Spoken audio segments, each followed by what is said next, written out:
USDA's facility. No, that's 2 seconds. All right, I'm going to call to order the regular meeting for the Board of Directors of Joshua Basin Water District for Wednesday, August 15th, 2018. Please rise and join Gail in the Pledge of Allegiance. Ready, begin. I pledge allegiance to the flag of the United States of America and to the republic for which it stands, one nation, under God, indivisible, with liberty and justice for all. Determination of the quorum. Madam President, all 5 directors are here. You have a quorum. Thank you. Do I have a motion to approve the agenda? I move we approve the agenda. Is there a second? Second. All in favor? Aye. Is there any opposition? Yes. Would this be an opportune time to make a correction or a request for a change in the flow of the agenda?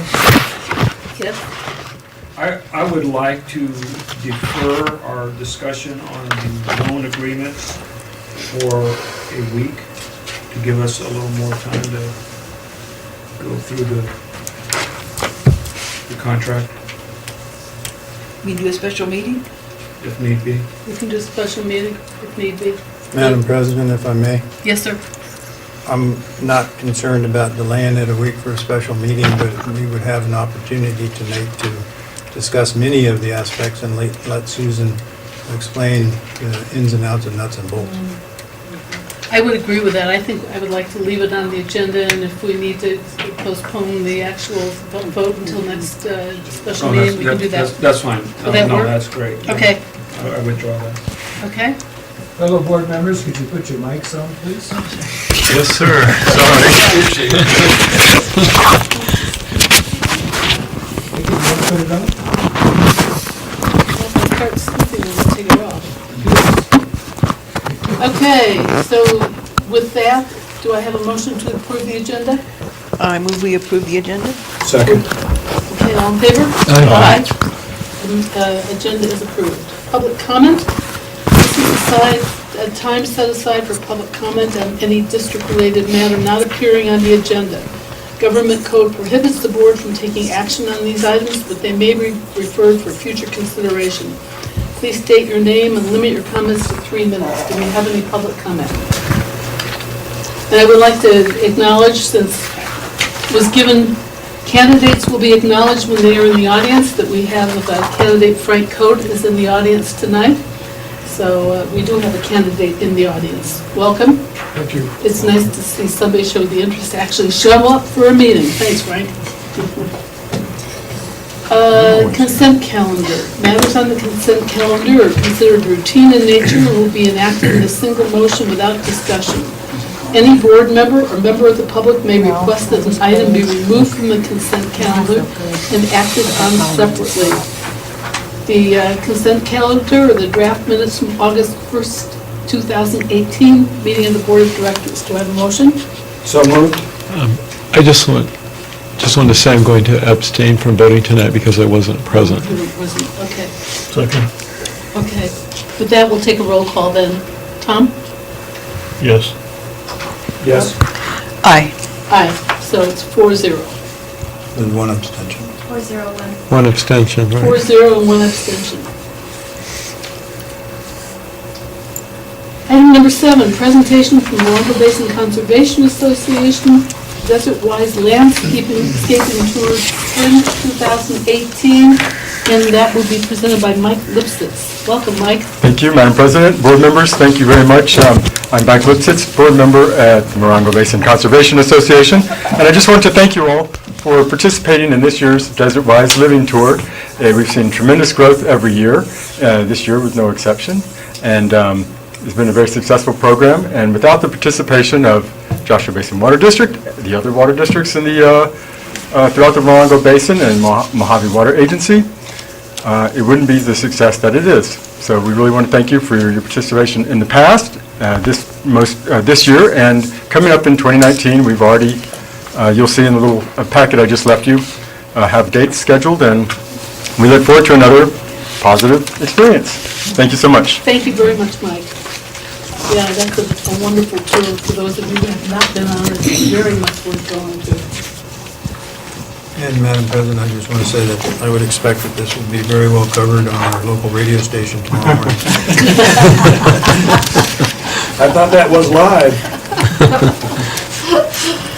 Okay, item number 8, resolution number 18-999, authorizing the execution and delivery by the district of installment sale agreement number 18-012 for $3,010,000 loan agreement. And I guess, Susan, that's up to you. Yeah, thank you so much. I understand this is a complex issue, and I appreciate the board's attention to this matter. Review of a significant volume of documents in a short time frame, and many thoughtful questions and comments that I've received from the board. The complication in this loan is really related to the tax-exempt status of the loan. That ensures folks, or the bank, really in this case, who will receive interest payments from the district, that those interest payments are tax exempt. That requires bond counsel, which is really unique type of counsel for municipal agencies, who will ensure for those receiving interest payments that those interest payments are legally tax exempt from federal income tax. In order to implement your direction and to move forward quickly, we have determined that the CSDA lease purchasing agreement is the best option for the district. So we have some documents that need to be approved tonight. Water rates are in place already. I want to assure the board as well as the public, water rates are in place already to provide for this payment of this loan, as well as to sustain the capital improvement project work over time, okay? The issue is that we just didn't have enough money up front to get started, and the board's direction is that we want to go now, and that's what takes us to this place. I've heard from some ratepayers that the timing of this loan seems odd after the recent rate increase. I want to assure everybody this loan was contemplated long ago, and as I've already said, funding to pay for this loan was already included with the water rate study and is included in the water rates that have already been approved by the board and already are in place. This loan will not further increase costs to our customers, and in fact, this loan is some $55,000 less than the cost was per year than the cost that was projected in the rate study. So it's actually a decrease in costs.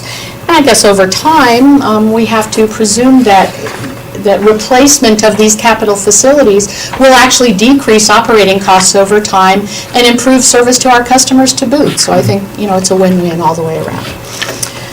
We need to discuss the installment sale agreement, which is really the essence of the deal. There's a resolution that you need to adopt. There's an agreement for bond counsel services, and there's a project fund agreement which sets up a custodian for the funds that will be received. So something that you obviously must have noticed, and I did not understand until the draft documents were submitted to the district, is that CSDA is not even mentioned in the documents.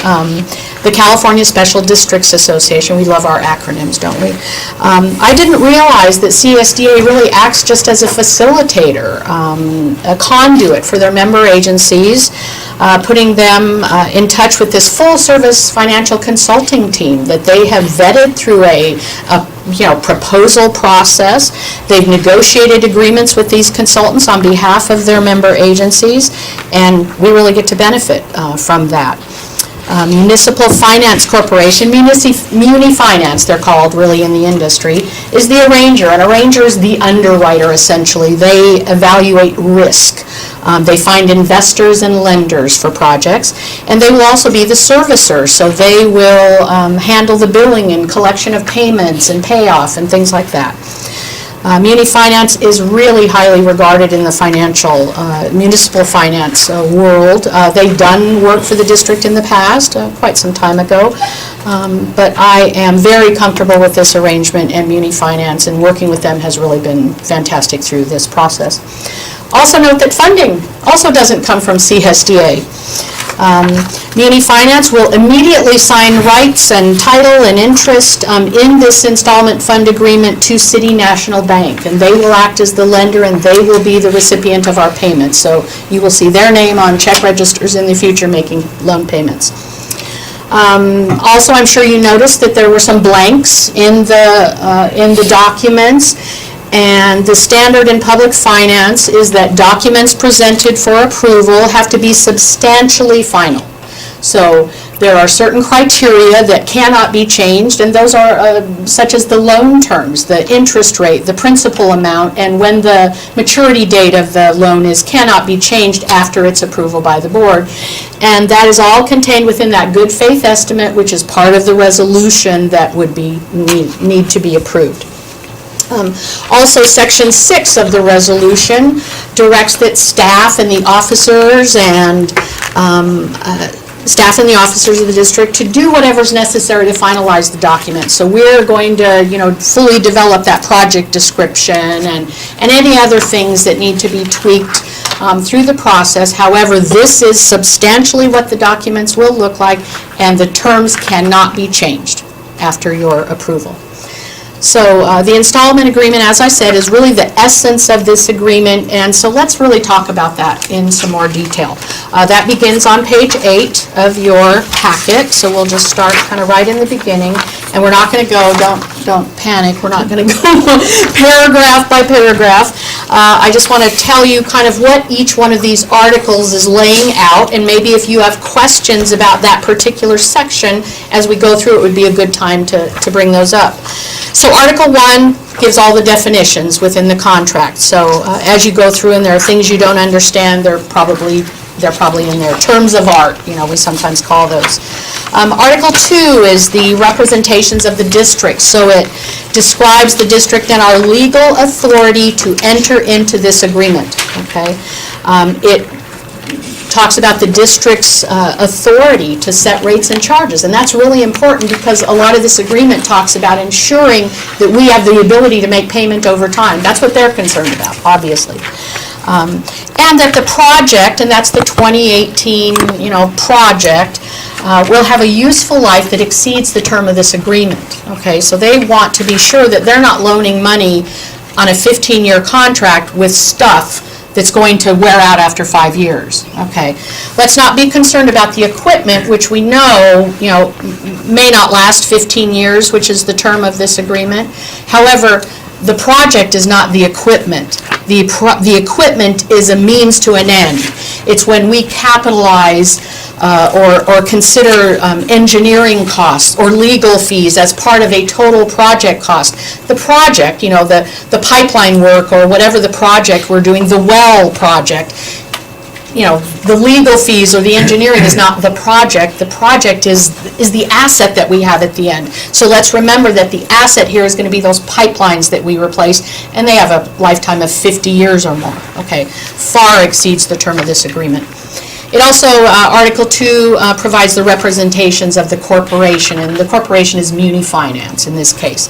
So it describes them and their authority to enter into this agreement legally. Okay. Article 3 is the acquisition and construction of the 2018 project. This talks about deposit of funds, the requirement to deposit funds into that custodian account. We'll talk about that more later. Talks about the disbursement of funds for the 2018 project only, so we can only use this money for that project, and allows for reimbursement of costs that we may have advanced for the project. So before the loan is, secured, we may have, and I think we already have, extended some funds, and we will be able to get that money back as well. It talks about the investment of funds by the custodian and how they will put our money, where they'll put our money. It's the sale of the project from Muni Finance to Joshua Basin Water District, and that's that lease purchase component. Remember, lease purchase agreement is sort of payments like a lease, and then at the end you own it, and to own it we have to agree to buy it back from them. Okay. And then it's the disclaimer, and it's a big one. It's all in caps, if you noticed. Muni Finance disclaimer, okay?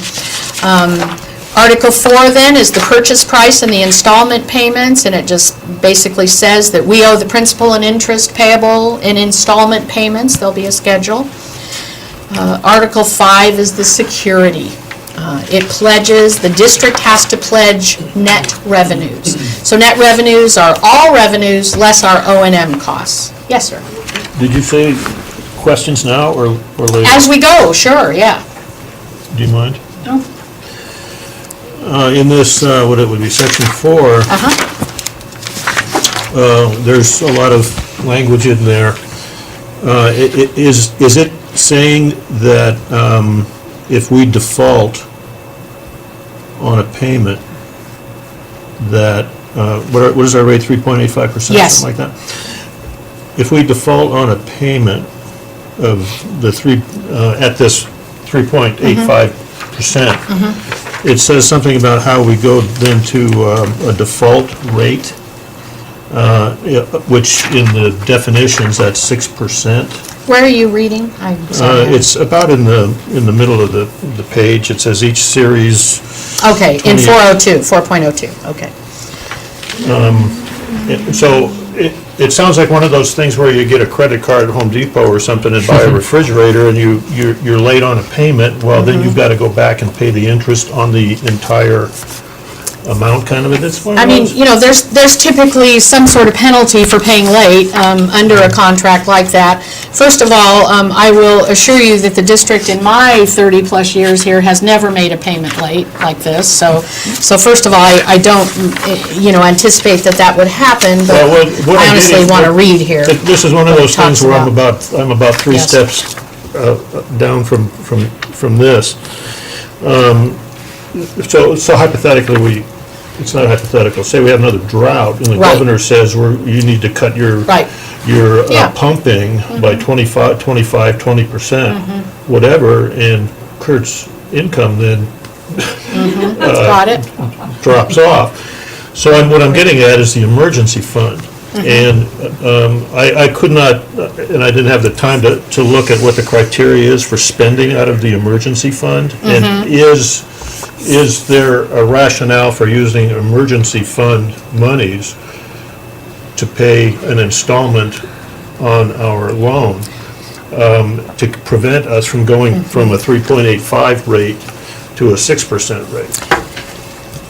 Without looking at that, I can't Yeah, speak, with conviction, I guess, but I have no doubt that the answer to that is yes. That And we if can it find it. isn't included within, you can make that determination. And then part of this too is this a monthly payment we're going to make, or is it quarterly or yearly, or how do they? No, typically it's twice a year, yeah. Okay, so there's some flexibility in that Right. then. We can, So the interest, there's a 6% default rate, as you're saying, until that payment is made. and is it only on that payment, or is it on the? It's on that payment, Oh, okay. yeah. I feel better. It actually says just the opposite. It says the remaining unpaid balance.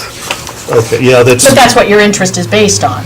this language is familiar to you Yes, folks. yeah. Your interest is always based on the remaining principal balance. That's how interest is computed. It's not based on the interest payment that you're making that time. It's on the remaining balance. Right, so So if we, until such time as you made your payment, then it's 6% instead of 3.85. Okay. so It if we doesn't mi- change the remaining term of the contract. So if we miss 2 payments, we'd be paying 6% on that. For the whole unpaid year, balance. yes, I mean, yes, on those 2 right, payments, so. right.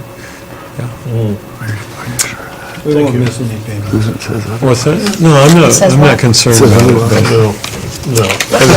but it's good to understand what the consequences would be. Alex says that we have the money anyway to make, Go to page 8.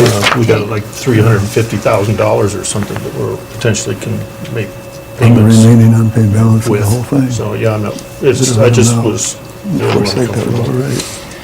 Thank you, ma'am. And there was one thing in there I noticed and that is that board members are not personally responsible for the payment should the district have a problem. which I You know what? found- Upon Gil's Sure. advice, I want to look into that more, and maybe it's a reason exactly why we need to come back next week. I have a question for Susan. Okay, he has, Um, Gary has a question. This is in section 5.02, and sorry if I'm jumping ahead, I can't remember if you got there yet, I know you're close.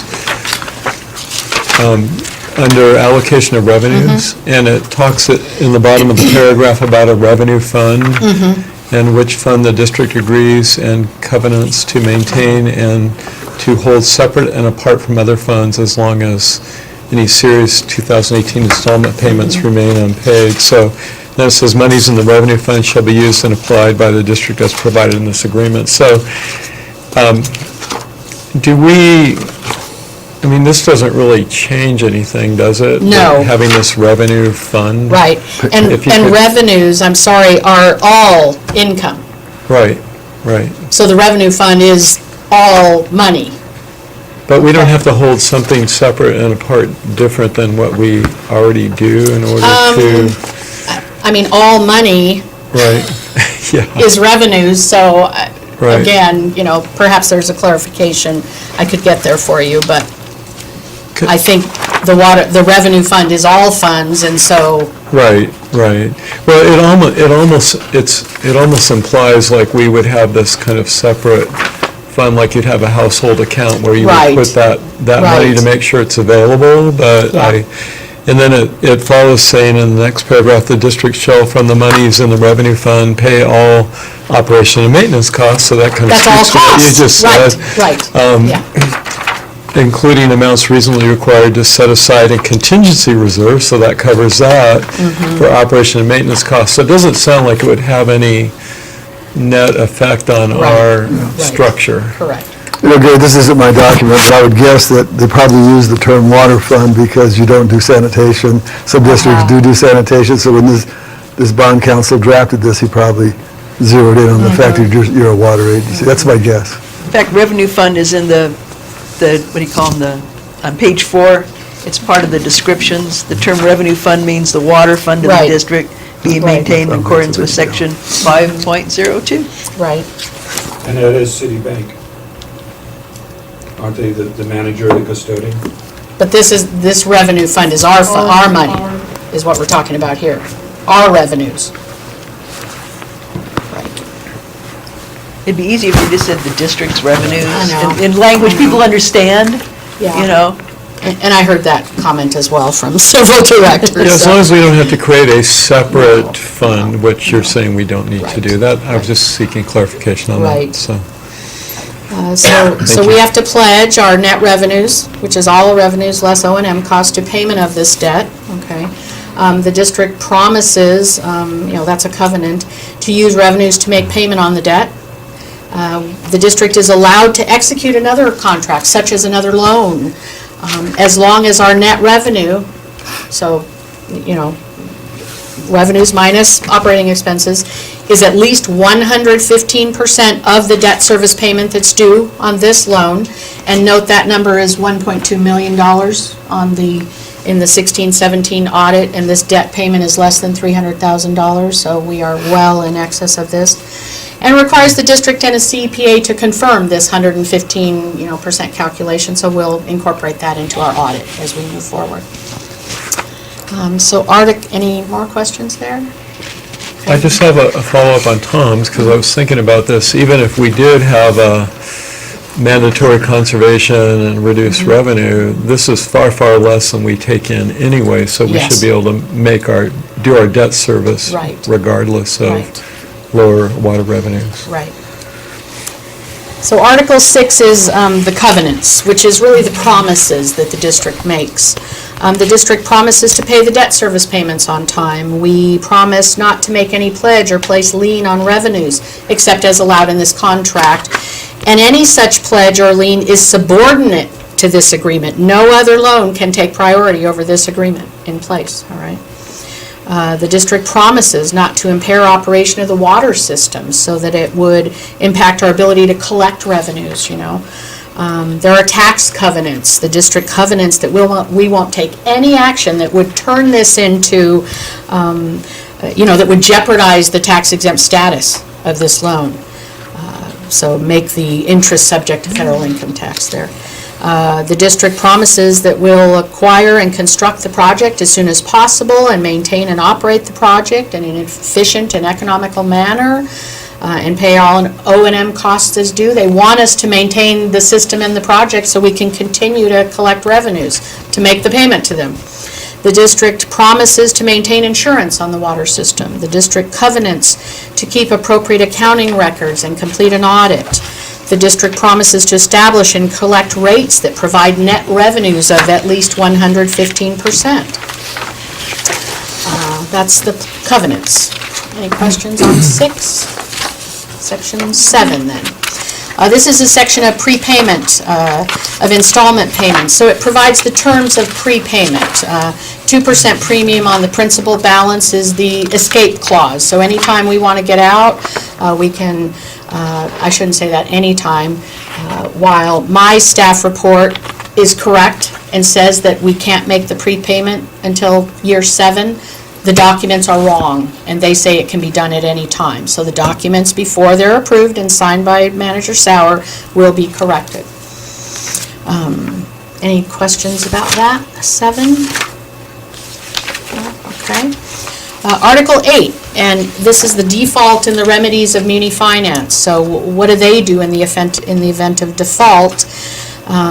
Such as non-payment of debt service, reorganization, bankruptcy of the district, event of taxability, so interest becomes subject to taxation, that's a default. Muni finance will declare the entire balance due and payable immediately. This section provides how revenues will be applied in the event of default, and it describes the legal rights of muni finance to sue the district in the event of default. Similar to any, similar agreement that any of us have entered into. Article 9. Yes? Pardon me. No, please. Can we go back to 6? I'm looking at page 21 of 64 at the very top. Got it? It says to the effect that the district will at all times have bylaws and rules and regulations requiring each customer to pay to the district rates and charges applicable to water service. And is there a collision there with things like a CAP program or anything like that where we're flexing a little bit on or providing some assistance to people that are arrears in their bills for either catastrophic reasons or others? Does this sort of... No.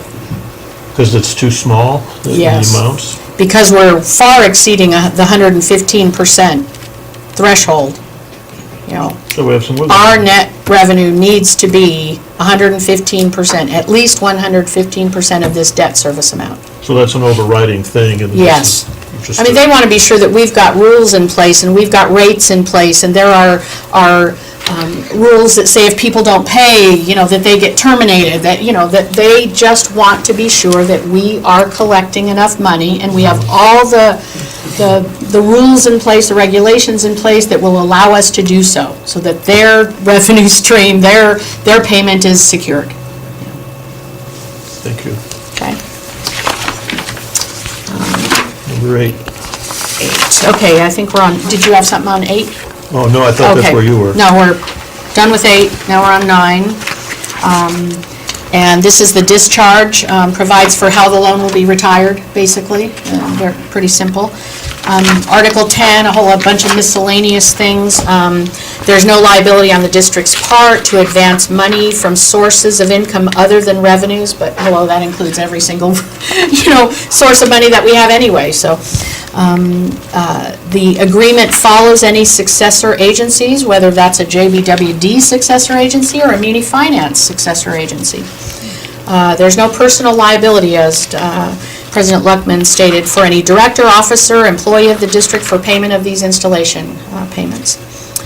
Muni Finance assigns the agreement to City National Bank, and City National Bank has the right to assign to another party with proper notice, and the district is obligated to pay that person. It's like perhaps you have received your own mortgage where your mortgage has been sold to another lender, and that's exactly what this is referring to.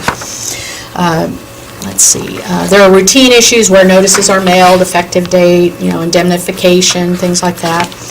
There's a net contract requirement, which essentially says the district must make full payment and can't deduct from our payment for expenses, such as if we have to pay, $10 for a wire to the bank, we don't pay them $10 less because of expenses, all right? So that's really the essence of this. Then we have Exhibit A to this installment agreement, which is on page 28. You'll notice it's blank, and that's being developed, all right? Exhibit B is that installment payment schedule will be forthcoming, but remember again, the terms, which is the principal amount, the interest rate, and the maturity date, are laid out in the good faith estimate, which is part of that resolution that you will adopt, and that cannot change after your approval. So, the installment payment agreement will look substantially like the document that came to you on July 19th, which lays out all the, that payment schedule. So, that cannot change. The next thing that we have is the assignment of the installment sale agreement. So this tells us that Muni Finance will immediately assign, they'll transfer rights to the installment sale agreement to City National Bank as the lender. And meaning that, everything that we owe is payable then to City National Bank. What was the source of the money in the first place? Is the money flowing from Muni to the bank number 1 and then into an account over here at, Sort of all on paper, but it happens concurrently, Whose money are we getting? We're going to get money from City National Bank. Okay. They're just a broker. Exactly. It's a paper, thing from, that Muni has the money to start with on paper, and then assigns that to City National, and they're actually the lender.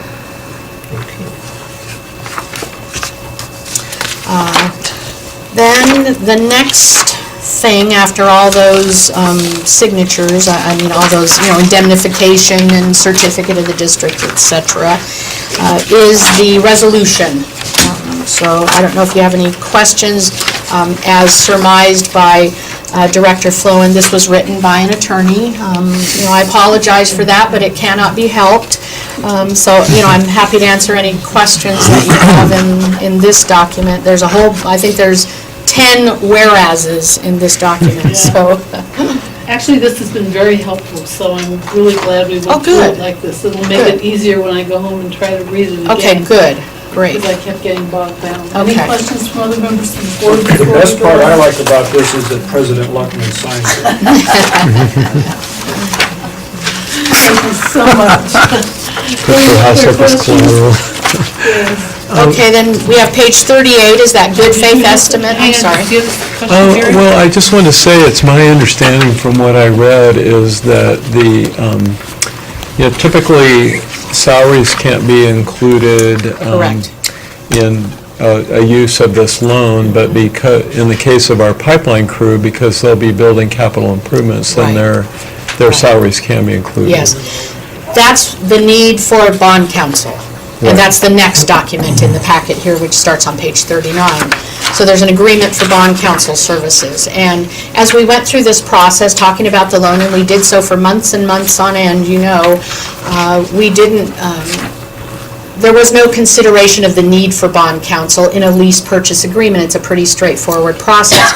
But when we got into the details, down into the weeds of what was involved here, and that we would actually be using some of this money to pay salaries, probably the hair went up on the back of their neck, and so, thought, okay, we dug a little deeper into that. They get it, it's not a problem, but it requires bond counsel. It requires this legal opinion, because salaries are not typically tax exempt, okay?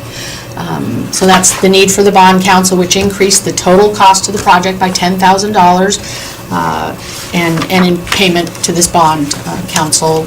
Albert Reyes is the name of the man who is the bond counsel. He is part of Kutak Rock is the name of the firm. Someone that Gil knows in the bond counsel world knows this man, and he used to work with him and says he's a great guy. He's been really great for me to work with. I get everything back from him in writing, which I really appreciate. So that's the need for bond counsel, is exactly what you're talking about. Is it as particular, I'm sorry, Gary, you're still going?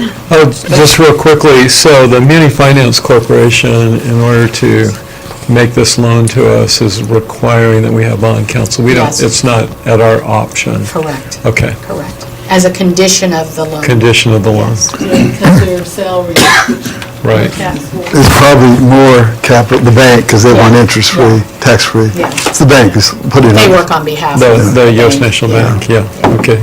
So do you have to separate out salaries if someone like, say, Sarah does work that's related to this, and part of her salary has to be separated out because she spent administrative time on We something? wouldn't ordinarily even apply time like that.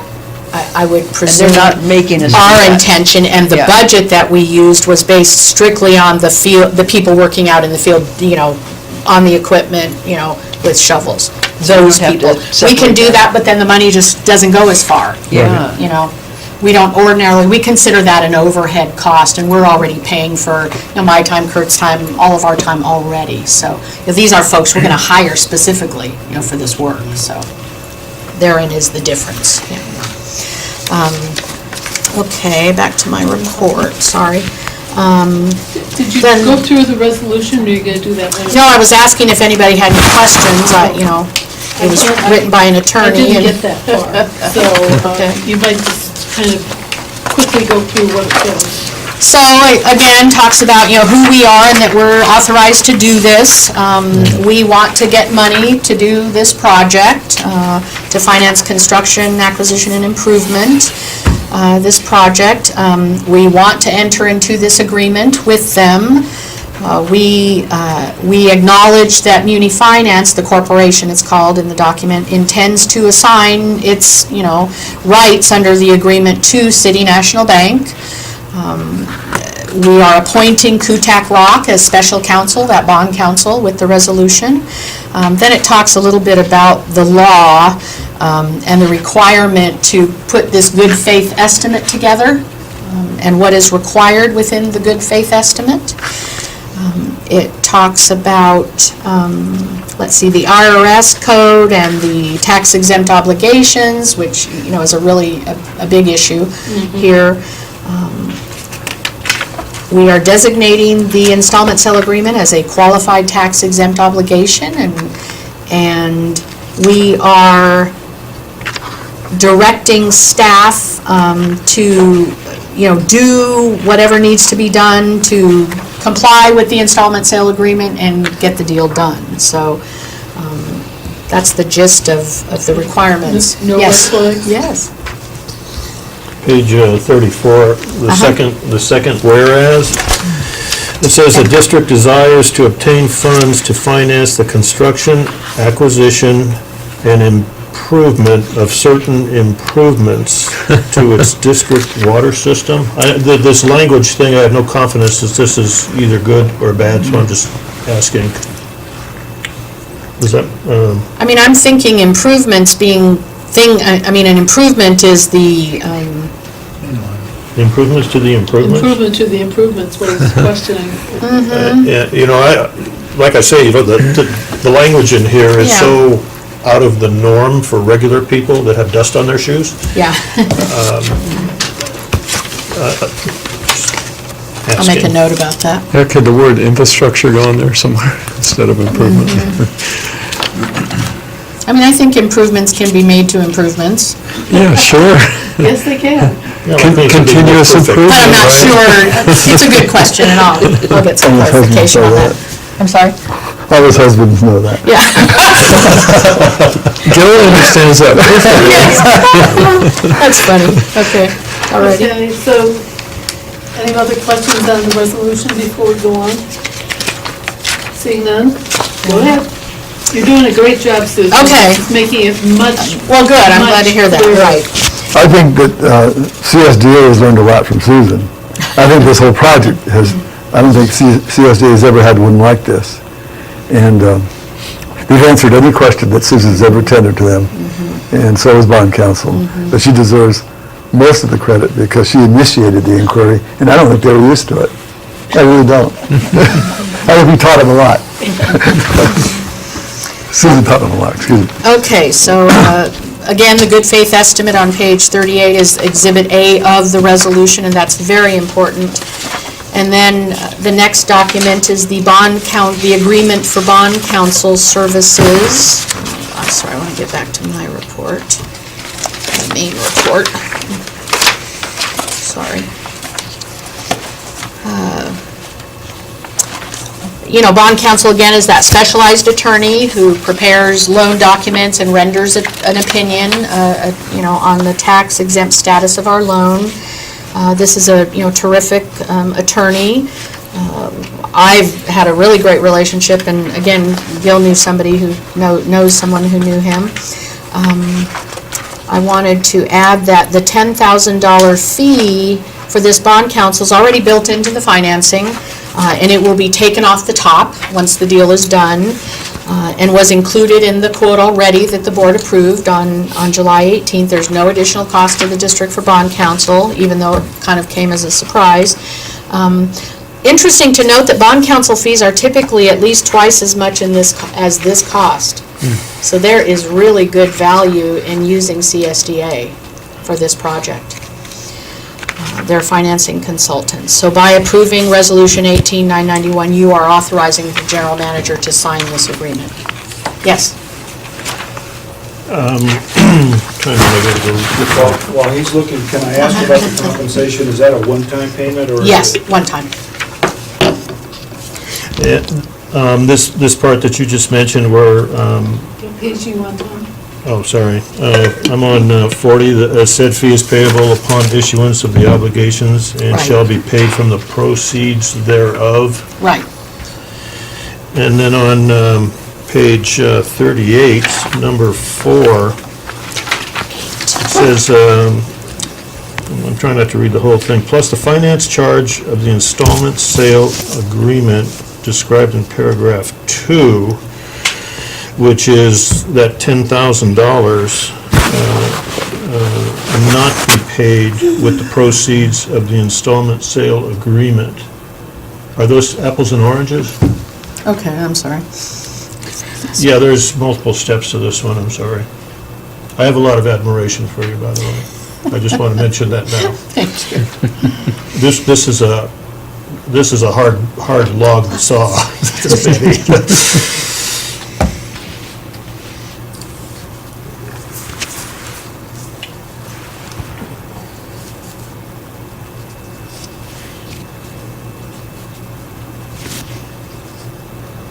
Not paid with the proceeds of the installment sale agreement.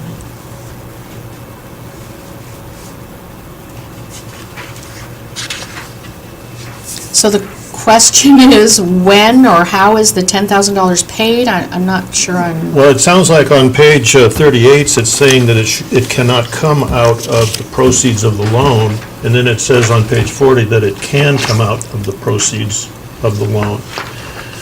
So I'm just wondering if we're out of our normal operating budget, we're going to have to pop for No. $10,000 No. for this guy that's going to keep his eyes on us and all that. Bond counsel, bond, whatever he was. For the public on the YouTube, this is quite cumbersome and it's long. It is a very technical document and it is quite lengthy. I think It it's is just not showing each possible, fee. I don't think, to It's memorize not or a have full duplication command of thing. this This is the thing. installment. And- These are 64 finance pages. charges. Right. This is just So an Yeah. to me, our It's staff just a is doing quite demonstration of it. remarkable on this, and I have all the confidence in the world that they're doing their best with this thing, because this is an exceptional thing that we're doing here. And I mean, if CSDA is going, "Whoa," then that speaks to it. Well, and we do it rarely. I was mean, vamping while you were know. reading. Yeah. Okay, Gil and I conferred, I guess, while you were chatting a bit, and no, we don't believe there's any conflict here, but again, I have several other things that I'm looking into, so, the estimate, Exhibit A is the estimate, okay? Number 2 on Exhibit A, which is your page 38, tells us that we're paying charges, all fees and charges paid to third parties is $10,000. Okay? The money coming to us is number 3, and that's $3 million. So Right. remember, our principal is $3,010,000. It's the $3 million that will come to us, and it's the $10,000 that goes to a third party. and that's the bond council. Okay. I mean, we never even get the 10,000. We get 3 million, Yeah. okay? Yeah, and I think in 4, that total amount at the bottom is referring if it went to maturity, Absolutely. the total amount that would be Exactly. spent. Absolutely. This is the And- maximum exposure that we have. Right. and- Our intention is to pay off early, and so that won't be our maximum And, exposure. yeah, and that's calculated based on the 3 million and doesn't include the 10,000. I think that's what it's saying. Right. Yeah, the 10,000, well, the 10,000 would be in the 4 million, the number 4 number, because that's part of our principal. Okay. Yeah. Did that answer your question, I hope? It was helpful. Okay. Thank you. All right. This is hard. Yeah, But it's just hard. one more shot at this. We're borrowing 3 million, but actually we're borrowing $3,010,000. But the $10,000 is going to come off to pay that fee. Right. And then the 3 million, if we paid all the interest and didn't pay it off early, our exposure would be this $4 million Right, figure. Right, correct.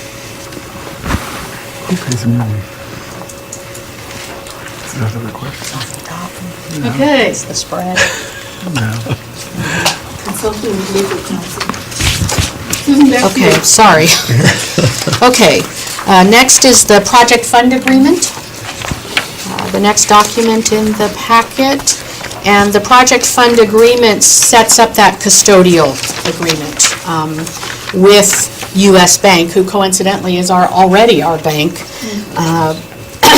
It describes the requirement for the custodian agreement, what happens to the money after the loan is funded, where and how funds are deposited, how we request, reimbursement or disbursement of the funds. And this language is actually directly from an email from bond counsel that this requirement is imposed out of an abundance of caution because the district will use some of the financing proceeds to pay salaries. Okay. They believe it's prudent, that there's a strict accounting of reimbursement requests, so, that we're not submitting salaries for employees that aren't a part of this, project and things like that. So there's no commingling with non-tax exempt expenses, okay?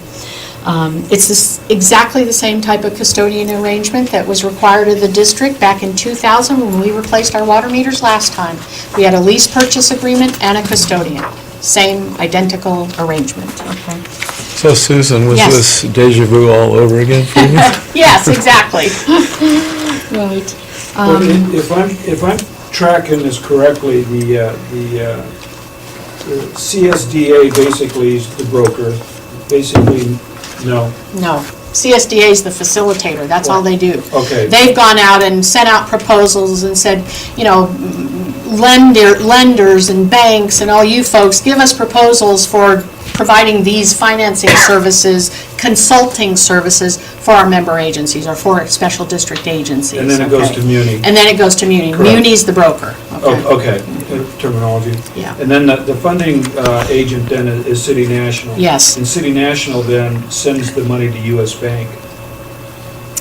The proceeds at the loan, Yes. on the date of loan, will all go to US Bank, Correct, yes. okay. Aside from the $10,000 off the top to Right, bond right, council. okay. Yes, So exactly. basically, the money then is deposited in US Bank. Yes, Okay. yes. And then we requisition from them. Okay. All the money. You are tracking. No, Do we thank keep, you. that's his job.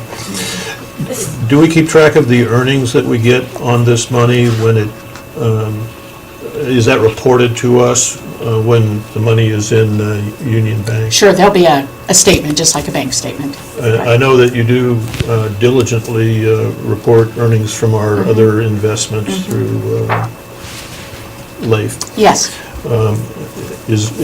Can this be included? Oh, whatever- certainly. Whatever earnings? And it will be reinvested just back into, its own fund, so, right.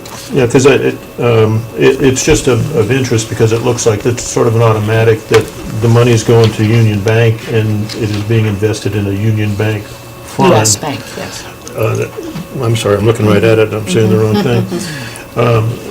So it's just something that, it just seems a little convenient for them that they get the money and they put it in one of their own funds. I haven't had a chance yet, because of what this is, to look and see what the performance is of that. Right. Because we do get, Steve Whitman will occasionally, who's a former board member, Right. gets up there and says stuff about our earnings on our. Yeah, it's US Bank money market, Yeah. and so, I don't want to quote rates either, but I didn't think they were extremely high. Yeah. Well, remember that we're looking for money that's really liquid. Yes. We're not looking Yes. for a long-term investment, and I think based on what I'm seeing and hearing already, this money will be gone probably in 6 months. Leave it to Mark. I mean, we have $2 million, up front almost just for equipment, so, the money is not going to be around a really long time, and we need the money when we need it. We don't want to lock it up, so, Well, and- so that's the, the liquidity that you get with money market, yeah, And we're limited in the type of investments that right. we can put this into. Well, and actually, you don't want to arbitrage your bonds No. or your money, which means that you're going to earn more interest on it than you're paying. You create a whole different issue, which is really complicated. Yeah. Okay, where are we? One thing that I did want to correct in my staff report is that custodian fees are payable directly to U.S. Bank, but by Muni Finance. Okay, my staff report says that we pay U.S. Bank, and that's not what the agreement says, okay? So that's another $3,000 worth of cost, which again, that's the cost projected over the first year. It's not gonna, I don't see it taking longer than that to spend this money, and we won't owe that money anyway, all right? The fiscal impact here is $3,010,000. That's the principal, 3.85 interest, 3.85% interest, 15-year term. If we pay back over 15 years, that total cost will be at $4,018,000. The loan can be prepaid as early as 7 years out. Doing so would save us almost $292,000, resulting in a total cost of $726,399. And again, our rate study projected a higher annual payment than this, so we're doing good in that regard, which provides more funding for more, capital work, essentially. So, I'm happy to answer any more questions.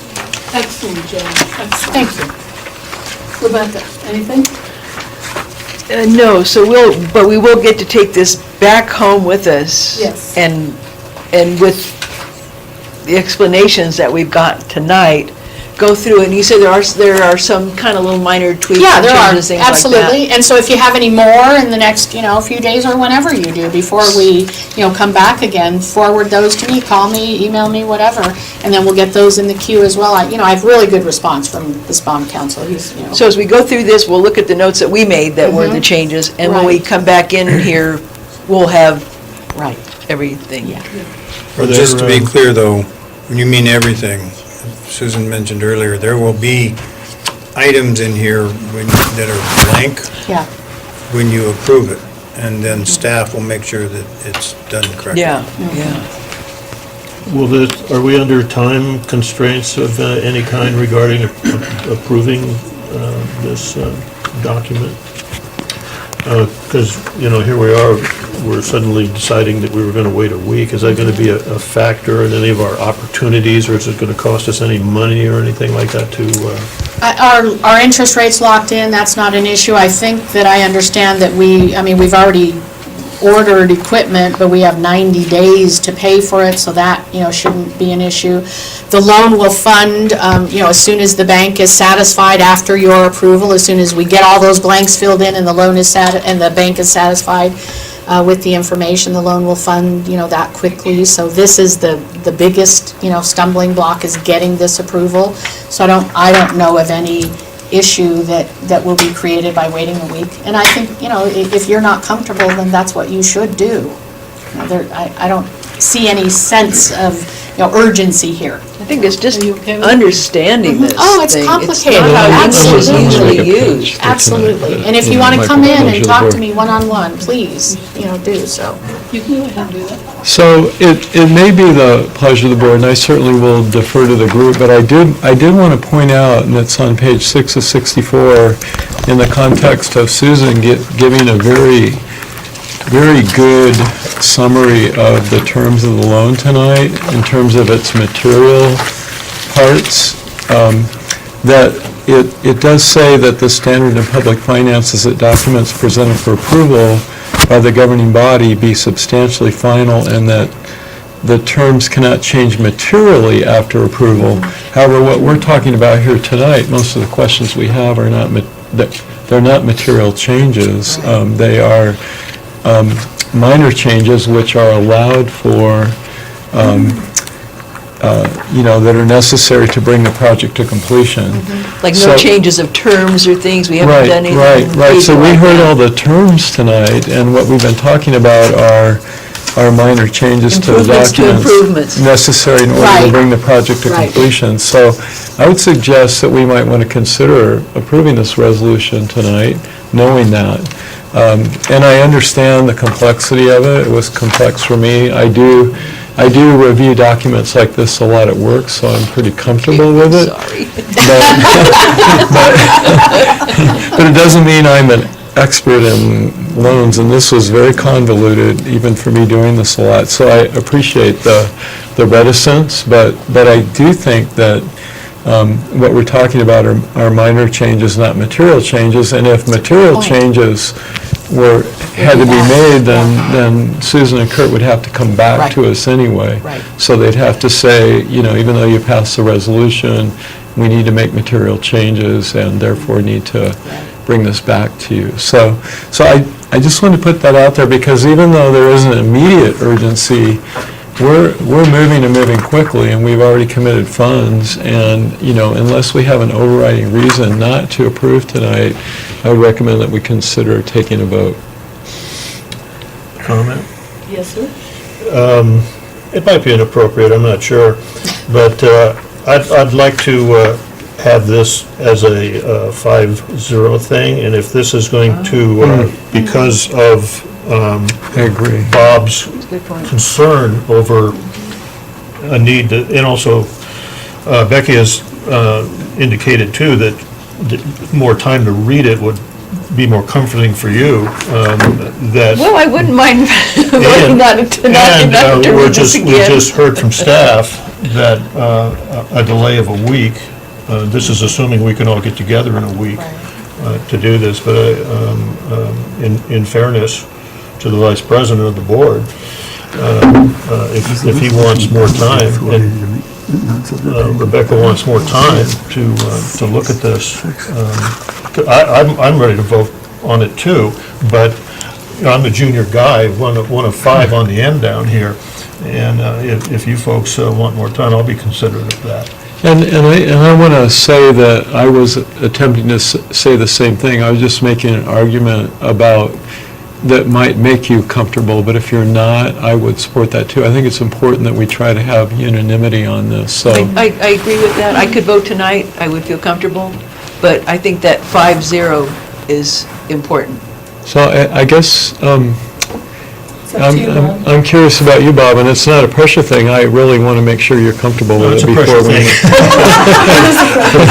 Yeah, I think it is a pressure thing for all of our ratepayers and all the folks that are involved, and I think a matter of 5 days is probably not going to put us behind or delay us any one way or the other. When everybody has not read the document from top to bottom, is an indicator that we don't know all of the nuances that are in here. So I just think that it's due diligence to at least say we did our homework, we asked the appropriate questions. Susan's got some things she can bring back. I don't think it's going to change the direction of any of this. I would just like to be able to say to the ratepayers, yes, we looked at this is the best that we've come up with, and we think it's solid, and we've done our best due diligence, and we're sure that if there are changes, they usually cost money. And that's what I would like to avoid if possible, with any add-ons with 10% surcharge here or there, or whatever they're going to top. I'm still not comfortable with some of the verbiage in there about the bond manager or whatever, it talks about additional fees for litigation, et cetera, I guess in extreme cases or whatever, so I don't know what that was implying. The custodian? The bond manager, or the bond issuer. The council? Hudak or Oh, council, bond the council? $10,000 we're paying. Bond or council. whatever. Well, I think it's important that you and everybody else is comfortable with their decision, Bob, so if you Well, I mean, need... there's small nuances, and I mean, we sit in, Tom and I sit in the finance committee, we look at interest rates and whatever, and if US Bank is basically, gonna be the distributor or the manager of the money, we're gonna get some rate of return. It's good to know that's coming in here, but this money will be exhausted relatively quickly, is the way I'm understanding it. Correct, Mark? And, it's a little tough to come back and get it once it's gone, so. I'd appreciate a little more time just to digest it. Sure. If it's the board's pleasure. About this. I In the will. event more work is needed. If we're going to do that, would everyone pull out their calendars and look and make sure you're free for next week? Because otherwise, I already know I'm not, I'll be gone next week. I'm not on good for vacation. Wednesday. okay, that's a good problem. Well, we'll go 4-1. Or you can wait a week and vote 4-0 with one absent. Right. I mean, frankly, I would like to vote on this, and I'm not trying to make things more Could you do complicated. it by telephone, Gil? Sure. Or hammer it out tonight, Bob. Yes, you can. Who's going to be absent? Yeah, you could, well, are you going to be out of state, out of the country? I'm going to be in-state and I could be available in the evening for the vote. I don't know about the whole meeting, Yeah, but it can very easily be accommodated. And that would allow you to do it, and that would give us, I'm absolutely willing to do that during my vacation, even though I'll be in Mammoth hiking. what a guy, yeah. No, absolutely. I think it's really, really important that, if Bob wants more time. Well, I represent a small little contingency out there, that have issues with a lot of this anyway. Right. So, I mean, in good faith, I have to say, hey, we looked at this thing top to bottom, we think we're doing the best that we can do, and I can answer in good conscience, and that's purely where that is. No, and it could have been 4 different board members that Sure. felt like they still had questions, It's just... Could we start the meeting earlier next? In my next week? case, We already know what you're Happy gonna hour. do. How about Tuesday or Thursday next Could we week? set the time after tonight? We can have a discussion about that? Well, Because for me, I it would... think that we need to do it before we get out of here. yeah. Okay. Well, Wednesday is not great. Before we get out of here You tonight. can't do it in closed session, so you need to do it here. Probably about 5:30 in the evening will work for me. 5:30 would be fine. 5:30 on what day? Closed session. I'm just supposed to make sure everyone's available. No, I said, you have to do it here, you can't do it in closed session. Gil, do I have to be present for the entire meeting or just for that agenda? No, you can excuse yourself when appropriate. And I think what the chair lady is trying to do here is see if there's a consensus where the time is convenient for everybody. Yeah. She has the authority to call it any time she wants. Okay. But she's trying to accommodate each and every one of you. Right. So for me, if it would work for the other members of the board, about 5:30, and maybe putting that, On Wednesday? at the top of the agenda. Sure. I could do, Now, as long as I can be out of here by 7, I'm absolutely obligated. Director Hyde, you're going to have to post the agenda outside your Or you or facilities. send somebody? Excuse me? You're going to have to post, Hotel room, yeah. if you're in a hotel room, if you're in a tent in a camping ground. No, I'll be in a hotel room. Okay, your door will have this agenda on there, Yeah. and the public is admitted present. You're going to have a speakerphone, so everybody can hear you respond to any. Okay, everybody. Excuse me. talk at There's once. only 2 of us. Can't So, make that So- meeting. Got 2 meetings. Only 2 cameras, And do it on Tuesday. 2 people. Okay, Will look, that give Susan enough time to, Oh, yeah. okay. can, How about You Tuesday? will need a speakerphone. what's that? can you do Tuesday? Take your headphones off and let's settle this. Tuesday, Why do you have to You have got one meeting, right? Wednesday I can't. Okay. I know, can you do Tuesday? I don't think think there's anything on Tuesday. Yucca Valley The rest of the Council, board do Tuesday. Yucca Valley Planning. Okay, I'm Yes, retired, I can do yes, it. I can. But you have two cameras. Hmm? You have two cameras. Yeah. Okay, we're going for Tuesday at 5:30? Yeah. Does that work for you? You're really coming As long as in. I know.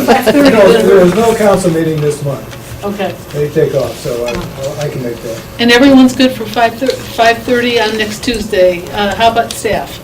I wanted to ask Gil, now that we're done with that, what the requirement is for me to make sure I can meet it when I'm, Thank you, Director He'll Hunt. tell you. Yeah, to some extent, you have to duplicate this setting right here. okay, And then primarily what that entails is posting an agenda on your door or in the area, general area of the hotel facility where the public can see the agenda. okay, Most directors post it right on their door. And you okay. have to have a speaker, because when you speak, everybody has to have the ability to hear what you're saying, not just private phones or something. So And- can I use the speakerphone on my cell phone? Absolutely. Okay, And technically speaking, not that anyone's going to want to go in your room, but the public has a right to go in they'd your be room welcome. and listen to what this board is saying. That'd be fun. Maybe someone wants to do that. Mammoth, come on up. It's not that complicated, but run it by Susan or me, and you'll be covered. Okay, all right, We good. had such an agenda posted on a backstop of a softball field at a campground once, so, Yes, Okay. yes. of a director who was on Gary, vacation. you're on for yeah. Mojave Water Agency that week. I know, and if necessary, somebody's going to take it for him. 'Cause- Oops, okay. Yeah. So 5:30 Tuesday? 5:30 Tuesday? Yeah. Yes. Yes, sir. Here in 21st. Okay, so we'll see you all back to see how this all turns out. That was fun. The earlier the better with the questions, of course. Yeah, and if you have questions, give them to Susan now so that she can look up and get the answers. We're now on the debt management policy? Yep. So let me just say that Susan did such an outstanding job in Yes. the last one that she gets to do this one and the next one. And the next one. Taking one for the team, yeah. Okay, so item number 9, is that it? Yes. Okay. So the recommendation is that we approve Resolution 18990, which will amend our administration code by adding Article 10, our debt management policy. So the district is required to adopt a debt management policy before we issue any debt, such as the loan that we're considering. You probably recall several times that Alex Hamler's mentioned this issue during the rate study, so we knew that this was coming. The Finance Committee discussed this at their meeting last week, and they have recommended for adoption. The law requires, it's in the government code, requires that any issuer of public debt notify the California Debt Investment and Advisory Commission no later than 30 days before the proposed sale of debt. Since we want to fund the loan as soon as possible, we want to provide that notice as soon as possible. Interestingly, this question came up from our own council about this time frame, and while that is what the law says, the law also says failure to submit the report shall not affect the validity of the sale. So while they say that you need to submit this report 30 days in advance, if you don't do it, there's no consequence. Okay? Okay. So it is our intention to adopt this policy, and it will not be, in all likelihood, 30 days before the debt is issued, so no consequence, all right? The proposed policy is based significantly on the sample policy that was provided by the California Special Districts Association. Here we are again. We're using them for our loan. They're acting as that conduit, the facilitator. However, CSDA provides these just really excellent sample policies for special districts as part of their California Special Districts Association service to member agencies. And I said, such as Joshua Basin Water District, but we're not members. So we are getting the advantage of all of this service, really, without being members of this association. I utilized a few other sample policies I got, kind of, amended them, modified to meet our needs. So the policy addresses many things, and let's talk about it a little bit. So the resolution, again, drafted by bond counsel, so it was probably very tedious to read. Then page 59 is where the policy starts. And I think the purpose is important. The purpose of this policy is to establish guidelines for the issuance and management of district debt and to guide decision makers, our board, with respect to options available for financing infrastructure and other capital projects so that the most prudent, equitable, and cost-effective financing can be chosen. That's the reason that this policy exists, that's being developed. It talks here about reasons why a debt policy is required, to maintain the district's sound financial position, to protect our creditworthiness, to ensure that our district's debt is consistent with our planning goals and objectives and capital improvement program and budget. So, this is all part of one big master plan, so to speak. Let's see, it talks about the purposes for which debt can be issued, when a project to be financed is necessary to provide district services. When the debt is used to refinance outstanding debt so that we reduce the total cost, of the debt, several other reasons. Long-term debt, I think an important one, is used when the project will benefit constituents over several years. So you don't want to take out, like we talked about a little earlier, a 15-year loan for stuff or, a project that's going to only last for 5 years. That's not a good use of debt, okay? Long-term financing will generally not be considered appropriate for current operating expenses and routine maintenance expenses. Our rates are supposed to provide for that, okay?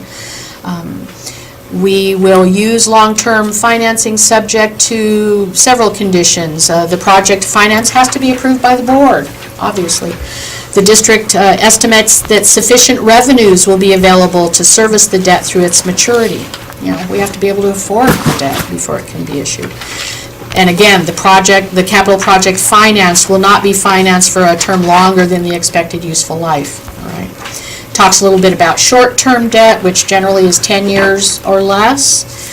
Talks about the types of debt, and included there in number C at the very end is lease purchase transactions, which is exactly what we're doing with our $3 million loan. COPs, general obligation bonds, all sorts of things. State revolving loan funds, which we're trying to get. The next paragraph there really provides flexibility. So the board of directors may from time to time find that other forms of debt would be beneficial, and you could approve that debt without an amendment to this policy. So there may be reasons that something else makes sense, and we don't have to go through this whole process for this one-time, decision that you've made based on, all the information that you have. But that gets us back to that 15% thing in the loan document. We could pursue more funds to do projects, meters, or whatever, as long as we don't violate the terms Correct. Of that thing. That Correct. 115% The promises, deal. the covenant that we've made, yes. And that's a calculation that auditors do. They ask about, covenants. They'll see these these loan documents when they do the audit next year. They will see these documents and they will know of that covenant. So then it talks a little bit about the relationship of debt to our capital improvement program and our budget. So these things all work together. We need to consider, as part of our budget process, debt and our capital budget. Long-term capital planning is is integrated with budget and infrastructure. The district will seek to avoid the use of debt to fund infrastructure and improvements that are the result of normal wear and tear. Again, that's operating expense. That's supposed to be funded through water rates, not through issuance of debt. And that's a real trap that, people as well as agencies can find themselves in. Funding your ongoing day-to-day expenses with debt will catch up with you over time. Then it talks about some policy goals here. It's the policy of the district. It's the policy goal of the district to protect taxpayers, ratepayers, and constituents by using conservative financing methods and techniques to obtain the highest practical credit ratings, if applicable, and the lowest practical total borrowing costs. So that's our goal, is to make this as cost-efficient as possible. There's a little section in there about refinancing debt, and the bottom line, I think, is the last sentence there. The cost of refinancing will always be less than the savings. So the cost of doing a refinancing has to be less than the savings that are acquired, that are obtained as a result of the refinancing, or it makes no sense. Why would you do that? Let's see. Oh, the district shall not construct or acquire a facility if it's unable to adequately provide for the subsequent annual operation and maintenance costs of the facility through its expected life. If we can't afford to keep and maintain and operate a facility that you're paying for, that you're constructing with a loan, then you have no business. We have no business building that facility to start with. That's what this policy says. Then it talks about some internal control procedures, things, continuing disclosure, things that are required as a result of debt issuance. For example, we have to do continuing disclosure, annual continuing disclosure reports on our Copper Mountain Mesa assessment debt. That's a requirement of the debt, so that's what this section talks about. And then the very last paragraph says proceeds of debt will be held either by a third-party trustee or fiscal agent, a custodian, like we talked about tonight, which will disperse such proceeds to or upon the order of the district, upon the submission of one or more written requisitions by the AGM controller of the district or his or her written designee, or by the district, and held then and accounted for properly with good records and all of that. So that's the proposed policy required, by law, and I'm happy to answer any questions. Thank you. Sure. Comments from the board? Anything, Tom? Well, I read the thing, and more than once, and it tracks with the government code, 855, which it really lays out rules on how we're supposed to behave, and this thing tracks it extremely well. And even on page 62, the last paragraph, it is tracking really well with our debt agreement. So it's all, as you say, there's a sort of a harmony or a linkage between all of these things. No, in other words, I didn't detect any conflicts in some of the other things that we do. Thank you. Thank you. Gary? Well, I think it's great that Director Flowen did that research on the government code and that it tracks so well with it, and that's really reassuring. And I also just thought it looked really good and made good common sense, and in a funny way you could apply it as an individual in your own life, regarding when to take on debt, and buy a home. Right, exactly.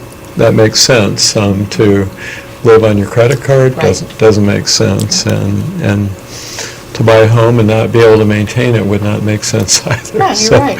So it's funny how these things on a very grand scale or a very individual scale are come down to good common sense. So I think it's very well written. I compliment you on your work. Thank you. Trustee Johnson? I think this is more than apropos. I really appreciate the goal of the policy goals of to protect the taxpayers and the ratepayers. So I think we've looked at this a couple times, and it certainly is a good document. So what we passed on approving tonight was everything that was under item 8. The installment sale agreement, the resolution 18991, the agreement for bond counsel services, and the project fund agreement. That was all one thing that we're going to be looking at next week. So tonight, the debt management policy is separate from that, and we're approving that tonight? That is, Or- Would we like to? Yes. Okay, all right, so that's, There's no reason not to. Okay. This is a requirement of issuing or obtaining the $3 million loan. but it has applicability to any other type of debt that the district would issue. So there's a relationship, but this isn't only applicable to the $3 million loan. Then I would move that the Board of Directors approve Resolution 8, I'm sorry, President Luckman, sorry. No, CSDA does a great job, and so I... Public comment? Public comment? Yeah, you have public comment? Yes, I think we should wait for that. Any public comment? They don't want to wait for this. Can I say one more thing? I'll make it brief. Really, Alex Handlers was mentioned briefly, and he did our rate study, which is a very substantial document, and even the CAC participated in input to that. And he wrote on page 1 here, very interesting summation of what our situation is that makes this debt issue very prominent these days. Talking about what the physical situation of the district itself is. And so I photocopied that. I've got 15 copies of it here. Additionally, I have a map which Randy Mays, I think, was kind enough to do. Kathleen Radnich included it in her newsletter. And I've also included one of those. It's an indication of over the year of 2016, the leaks that we've had throughout the district, which is also a characterization of why we need to expedite this process of acquiring money and getting into the construction business, which is the lifeblood of Mark Ban here. So I've got 15 of these, and I'll pass them out as I have an opportunity, preferably not now. Thank you, sir. That's very nice. So there's no public comment? Do I have a motion? I move that the Board of Directors approve resolution number 18-990, amending the administration code to add Article 10, debt management policy, as reviewed by the Finance Committee on August 8, 2018, and referred to the Board of Directors for approval. Second. Okay, it's been moved and seconded. We'll do a roll call. We'll start with Director Flowen. Aye. Dr. Hunt? Aye. Aye. Aye. Aye. It passes unanimously. Great job. Thank you so much. We might have to consider joining CSDA. They have a great training program for directors too, which is very, very worth going to. Well, along those lines, because I was on their website for many reasons, they have a 20% discount on the first year membership until the end of August, 8/31 only. The annual cost is $6,842 for us because our budget's over $5 million. That would be a savings of $1,368, making it $5,474. So I agree. We've saved more than, $6,800 through this deal by using CSDA, and I conferred with them because I was concerned about language on their website that said, these services are available and people should be members. And I said, are you going to do some audit and then we're going to get a bill a few months from now that says, we did all this work for you? And I said, should seems like a very carefully chosen word. If we had to be members, it would have said must. And she said, absolutely not. She said, this is something that we offer to special districts. Understand that our members are how we can offer services like this, and we hope someday that, you will be able to afford it, because I told her that was the issue, but she was glad that we're members of, ASB-CSD, the San Bernardino County Special Districts Association, but yeah, I think there's a lot of value. Their website talks about the, core benefits and then the value-added benefits. We had that presentation some time back, so till 8/31. Okay, remember that. The meeting this week. Okay, so we will move on to item number 10, 1718 bad debt write-off of $27,587.56. That is, which one of you? Susan. Yep. Susan, you are doing great. All finance, all night, yeah. Sorry. So the recommendation is that you approve the bad debt in the amount of $27,587.56. So in order to comply with our audit requirements, we need to get the bad debt approved tonight. Ideally, the Finance Committee discussed this item and recommended for approval by the board. This write-off includes the first full year of write-off associated with our locked meter accounts in nearly 20 years. So it makes comparisons to prior years a little difficult. I'm not going back 20 years for comparison, sorry. In addition, because of the locked meter accounts, our revenue has increased and the number of accounts that we're billing has increased. So we would naturally expect that the write-off would increase as a result of that as well. So both the number of accounts and the amount of write-off is increased for the second consecutive year. The proposed write-off is an increase of 78% this year. After an increase of 21% last year, the bad debt has more than doubled in 2 years. This year, there are 6 accounts on the list over $500. We're writing off more than $500, and there was only 1 of those last year. The most significant changes really, though, are related to the locked meter accounts, and it is actually changing the long-standing 80% write-off tenants, 20% write-off owners calculation, which has been in place for a very long time. Now that is more like 58-42. Okay, yeah. So owners are making up 58% of the 226 accounts. So this year, 131 owners written off, only 85 tenant accounts being written off.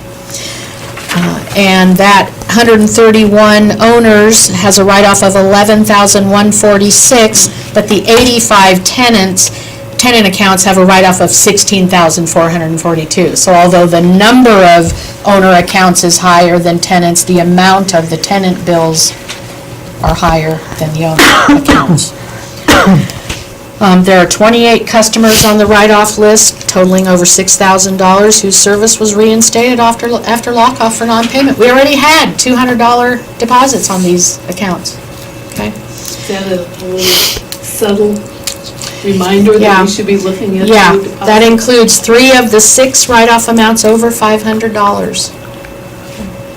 Such lock-off customers are already, considered high risk. That's why we have the $200 deposit, but the amount of that deposit's insufficient to cover all but the lowest amount of water use, for customers.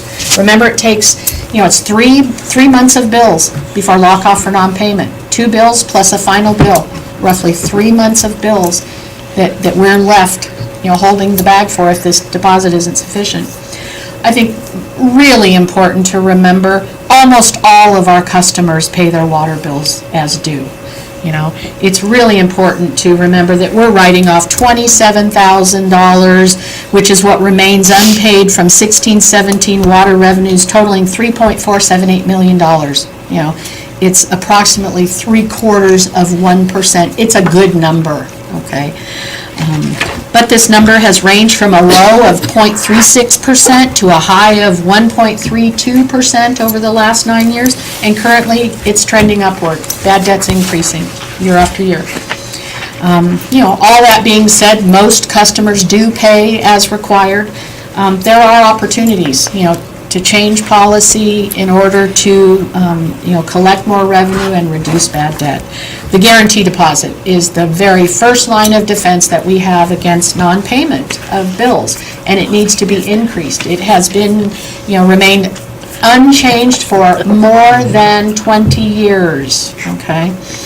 I'm nearing completion of the fee study, and my recommendation will be that we tie the guarantee deposit to the water rates. So as water rates increase, the guarantee deposit increases along with it. Again, when we say that it takes 3 months. It's easy to figure out what a 3-month bill is for the average customer, and then, calculate the deposit accordingly. I will also recommend that some additional authority is given to staff to increase the deposit for customers who have very large water bills.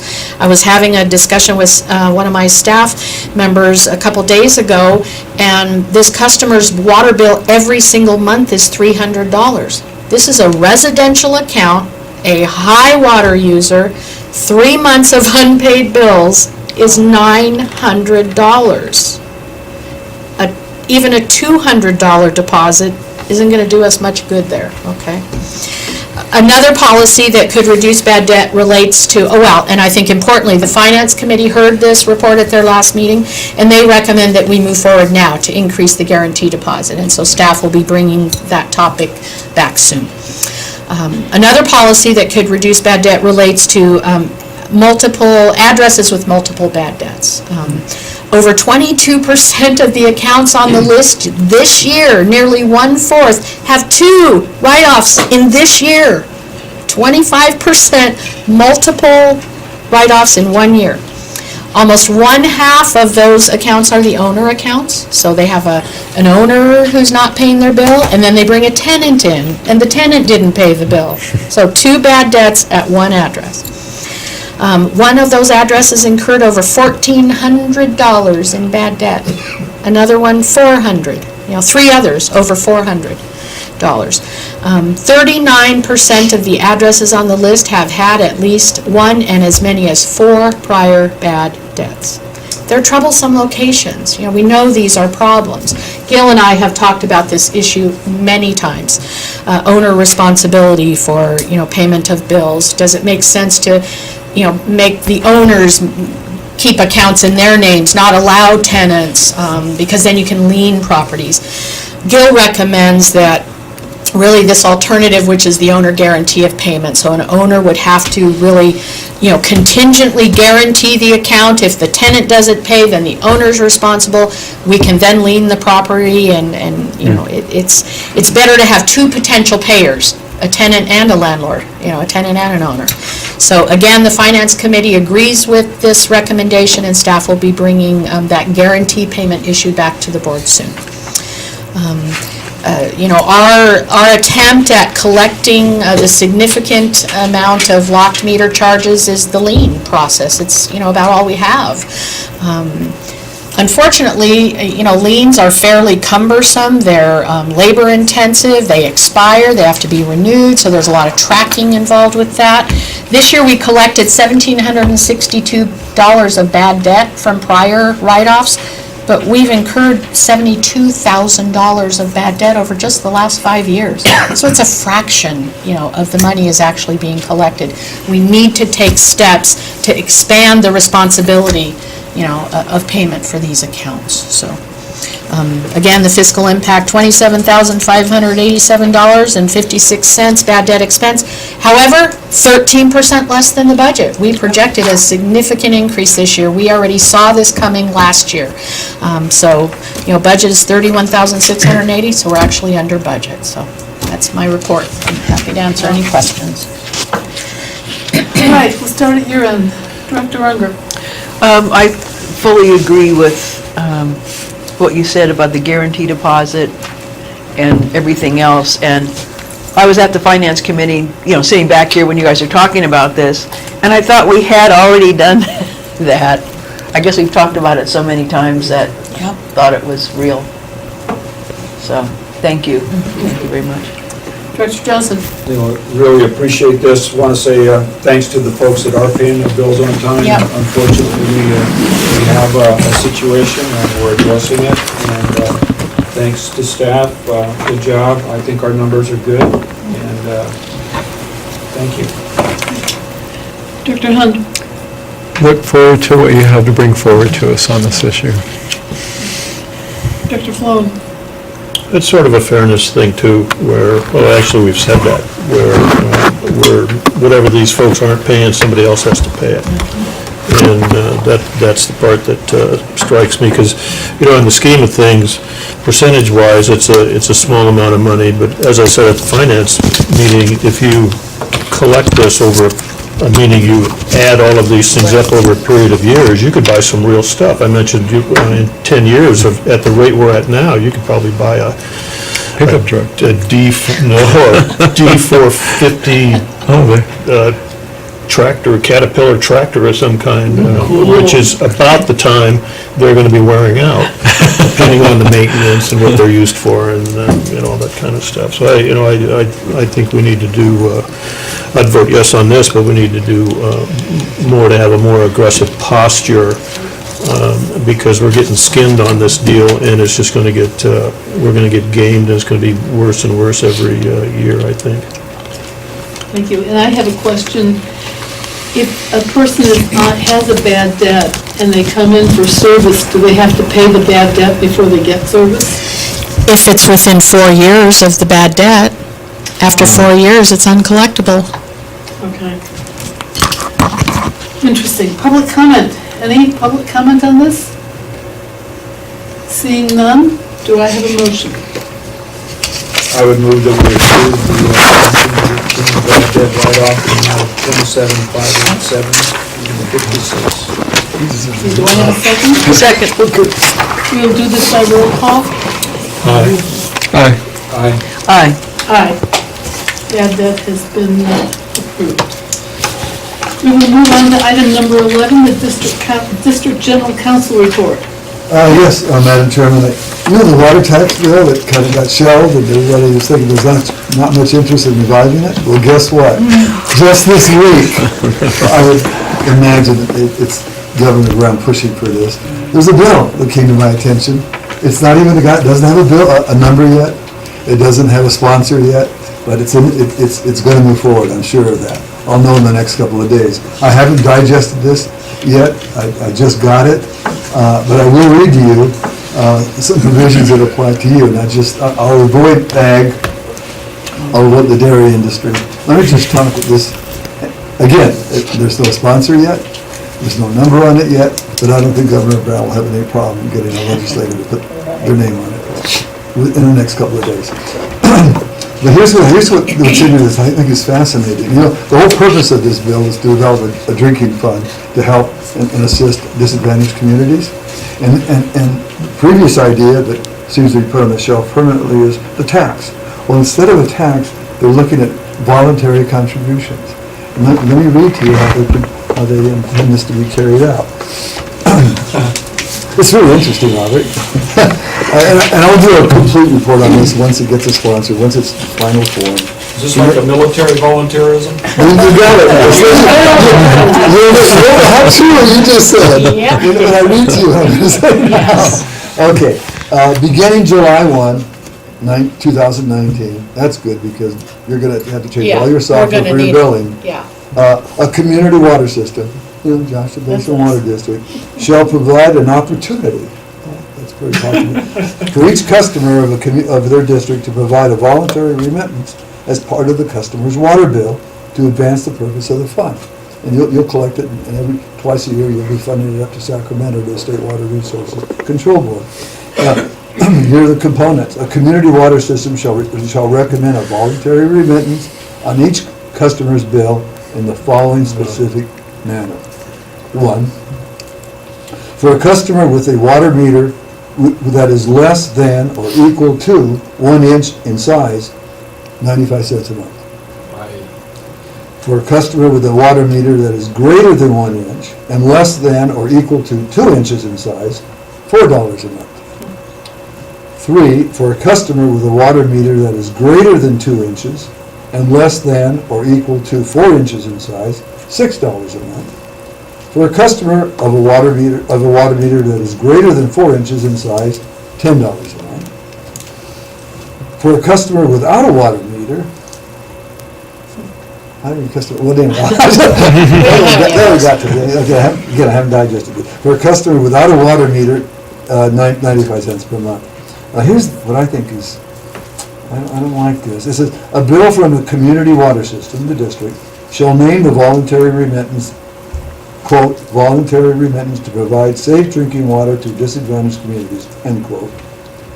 Well, heck, we are a disadvantaged community, but anyway, the bill must be visually accessible, using clear language, shall provide for each customer the option of deducting the voluntary remittance from the bill or paying some or all or none of it. What this tells me is they want you to put the voluntary contribution, according to these specs, as the total bill due. You know a lot of people are gonna pay that bill without knowing if some or all of it could be deducted from the bottom line. That bothers me. It isn't forthright. Yeah. And I'll provide some comments on that too, before I have to. But anyway, it's no longer gonna be a tax. It's gonna be voluntary in the fashion I just described. Yeah, Again, voluntary. this bill has no, it's not backed by anybody yet. There's no author, there's no bill number. What is it, Wednesday? I bet you by Friday they have an author in the bill. Gil, funny you should bring that up, Really? because we went to a big water conference last week, and I was sitting in the legislative one. Oh, good. And the guys talked about that, someone from AWWA and from someone from BB&K and the Barstow Area Regional Water Quality Control Board. She was a counselor or something. And he said he felt that it wouldn't make it out of legislative, but he talked about this voluntary stuff and how it would be. And he said, well, let's not talk about ag and dairy right now. But they kind of felt it wasn't going to go anywhere, that it wasn't. I would bet big against that. Wow. They found a way to sneak it in. We'll see. The governor has a lot of. He wants it. persuasion power. He's He wants it pushing very it. bad. He wants that, the gas tax, and And he's, if they put it as part of another trailer bill, it only requires 50% vote, yeah. not majority. 50%, not much of a threshold. So I think I put my money that we're going to go forward. Hopefully I'm wrong. As another And trailer. and to cover that bad debt write-up that you just had a dialogue on, SB 998, that adopts statewide water shut-off procedures. Throws you into the social welfare kind of, genre, but that's moving, even though there's strong opposition by water districts and cities, clear sailing. It leads a charmed life. You watch the way that bill's been moving through the legislature, it goes just smoothly of sailing. No hiccups at all. That's going to affect her department immensely if it passes. And I'll tell you, it's going to. Big trouble for us if that passes. Well, that's all for tonight. And if there's a meeting next week on the, I can participate telephonically too, save me some money that way. That would be good. So we'll both be on the phone. Excellent. We'll post our agendas wherever we are. I did it at Trader Joe's once. Oh, jeez. Okay, director's comments and reports on meetings of general manager. I thought you were going to skip me. I was going to, but I decided I shouldn't do that. All right. First of all, I want you all to know that all of us on the staff haven't seen much of Susan for the past 2 weeks because she's been behind her closed door. And you've all mentioned the reports and how well she did the reports. There has been a significant amount of effort on her part for the loan, working with Gil, working with bond counsel, working with Muni, working with CSDA, doing a lot of research, and then writing up the explanation, which I think she did an excellent job doing, and I'll just Absolutely. echo what you all said, and I want to thank you for your work in the past several weeks. So let's pull up the Gantt chart. So, you all have copies of the Gantt chart? Yeah. Now, you're thinking Gantt chart because we already had a Gantt chart that spoke to the capital improvement plan and what's going on in the field, in the operational aspect. So, and this was passed out, there you go. So, with all the emphasis on the CIP and the mainline replacement and loan and well 14, it might be an oversight on our part to lose track of what the administrative plans are in this district for the year. And y'all have it, I emailed it all to you, and if anybody's interested in the public, we'll provide them a copy, just let us know. But just some of the non-routine things, the personnel manual dates from the 1990s. We'll be incorporating new laws, there's a concept. Develop the draft, and this will coincide with union negotiations. Sarah has the lead on that. We intend to have it done by June of 2019. The organization assessment implementation, not letting those recommendations slip by. The strategic plan, we've hired Mary Orton, Inc., and that will start in September. We're developing an IT policy. And we'll be sending out a request for proposal, and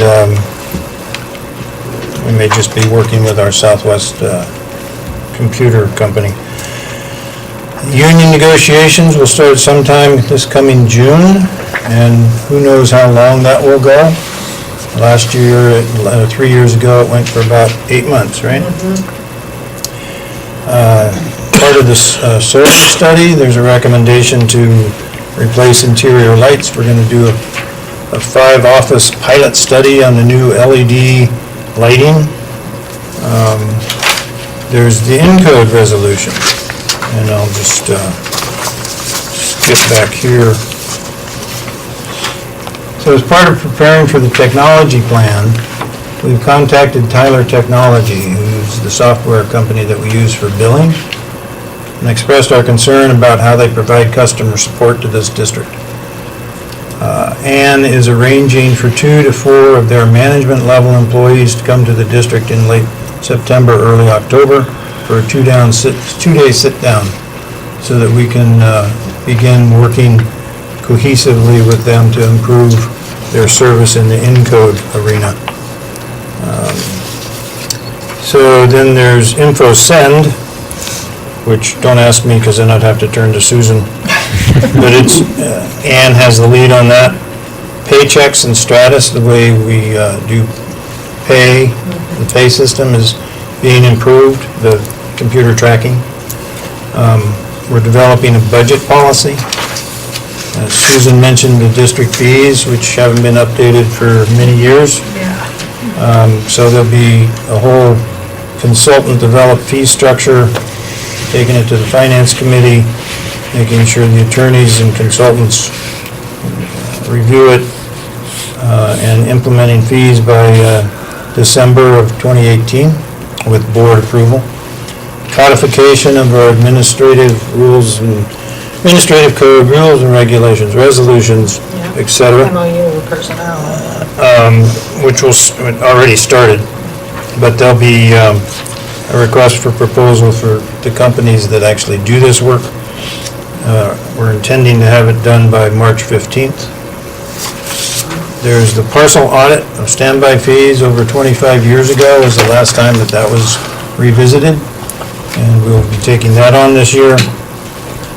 We'll be replacing the 30-year-old counters in the kitchen, and the 35-year-old microwave finally burned out 2 weeks ago. Kathleen and Beverly are leading the charge on the website redesign. Beverly has the server replacement for whatever servers do, and Microsoft 365 deployment. Ann's taking on the Encode purchasing module and improving that. And we're looking at how we deal with unclaimed property, which is the outstanding Customer refunds that sit idle for years on end. So I just want the board to hear and recognize, and I know you already do, that the fun stuff is like replacing pipeline and buying equipment. But there's a whole administrative side to this district, and staff is doing a great job. Great planning.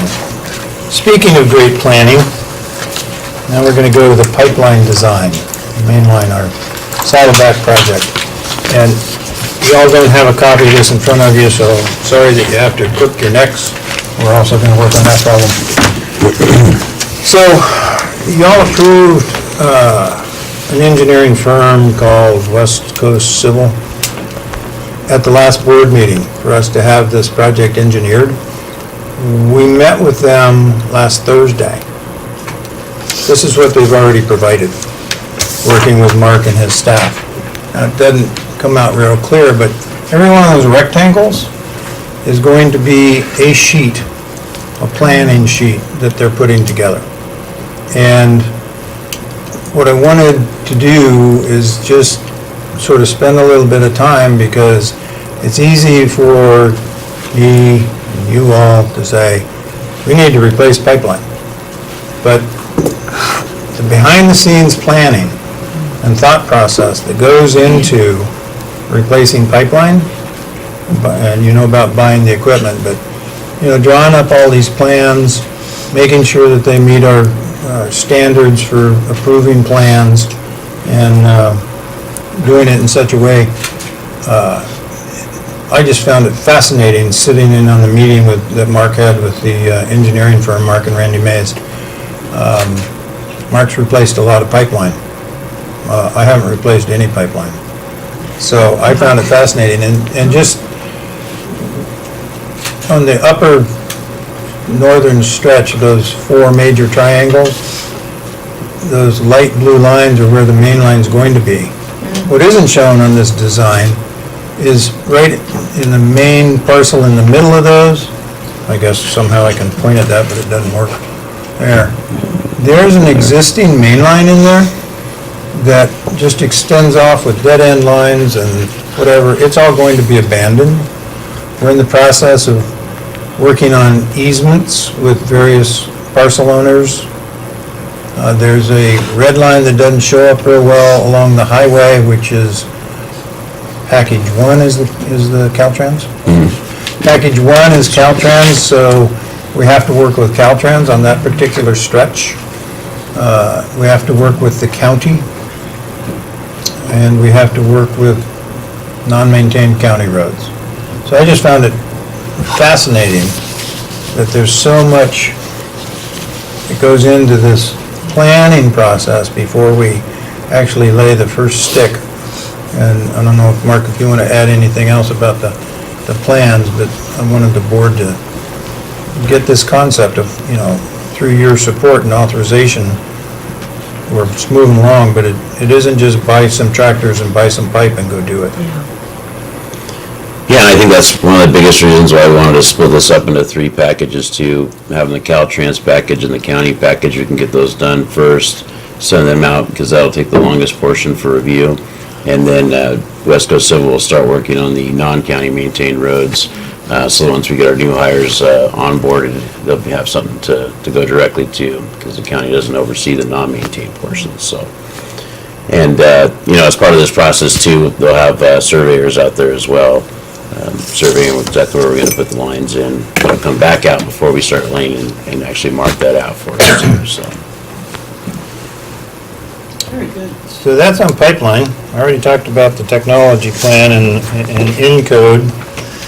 The shop remodel is budgeted for $80,000, $85,000, and Mark came up with, he has engineering software architectural software. He came with a lot of software. And so we put together the plan on what the shop should look like, and we spoke with a contractor who told us that you're talking in excess of $200,000 because of prevailing wage and because of safety considerations for second story reconstruction, etc. So Mark and his staff said, fine, we're going to remodel the office ourselves, the shop, the back office as we call it now. And they've already started on it. And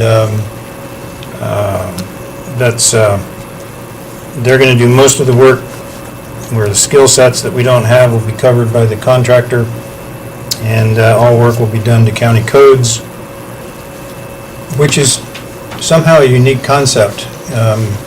That building is 34 years old, something like that. Mark didn't bring the video, but we had to chuckle today. They tore out a wall or opened up a wall, and I'm just letting you tell them. They had the main electrical panel grounded to a water pipe, which is typically fine. I mean, in some applications, it was copper pipe that basically wasn't grounded itself, and basically the ground net that was on there was just jiggling all over the place, so it's. They're able to slide the grounding net up and down the pipe.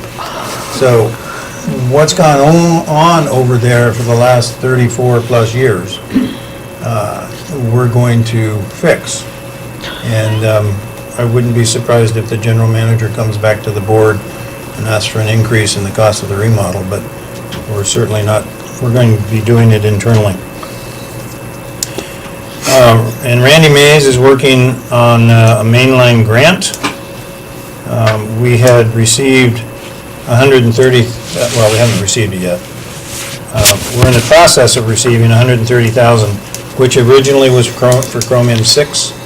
It looks very likely that that $130,000 will be able to be directed over to the mainline replacement project for planning of this project and perhaps planning of the next two projects.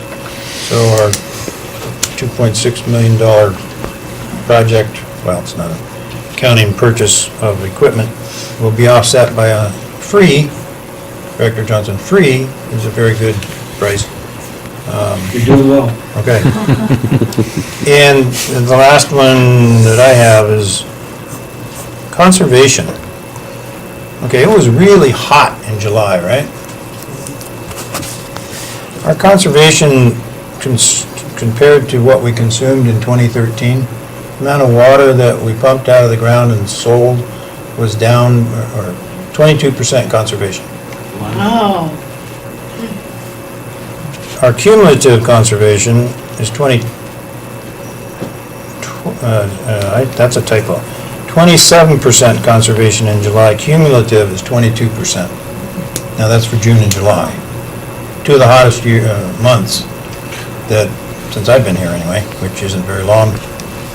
So, I don't know what it is, but I just found it a very interesting number with how hot it was. And who knows, maybe it's the tiered rates and the tier 4 people are not doing it. But at any rate, good deal on conservation, in case the governor comes back with another drought. We'll already be there, but my revenue is down. Yep. All right, so, all that to say, the district is a buzzing. What Susan and her staff have done and are engaged in on their Gantt chart, Mark and his staff, Sarah with no staff, what Kathleen has done at the farmer's market. There's a swamp cooler study that's going to be funded, and always in the background there's Beverly, who has taken on some additional responsibilities lately. So I just want to give a shout out to all the people that work here, and I want to thank you for your continued support. And we will move this place ahead. Thank you. Thank you, sir. Very good. Excellent report. We will move to item number 13, which is director comments and reports on meetings attended. We'll start with the public outreach consultant, Kathleen Ramage.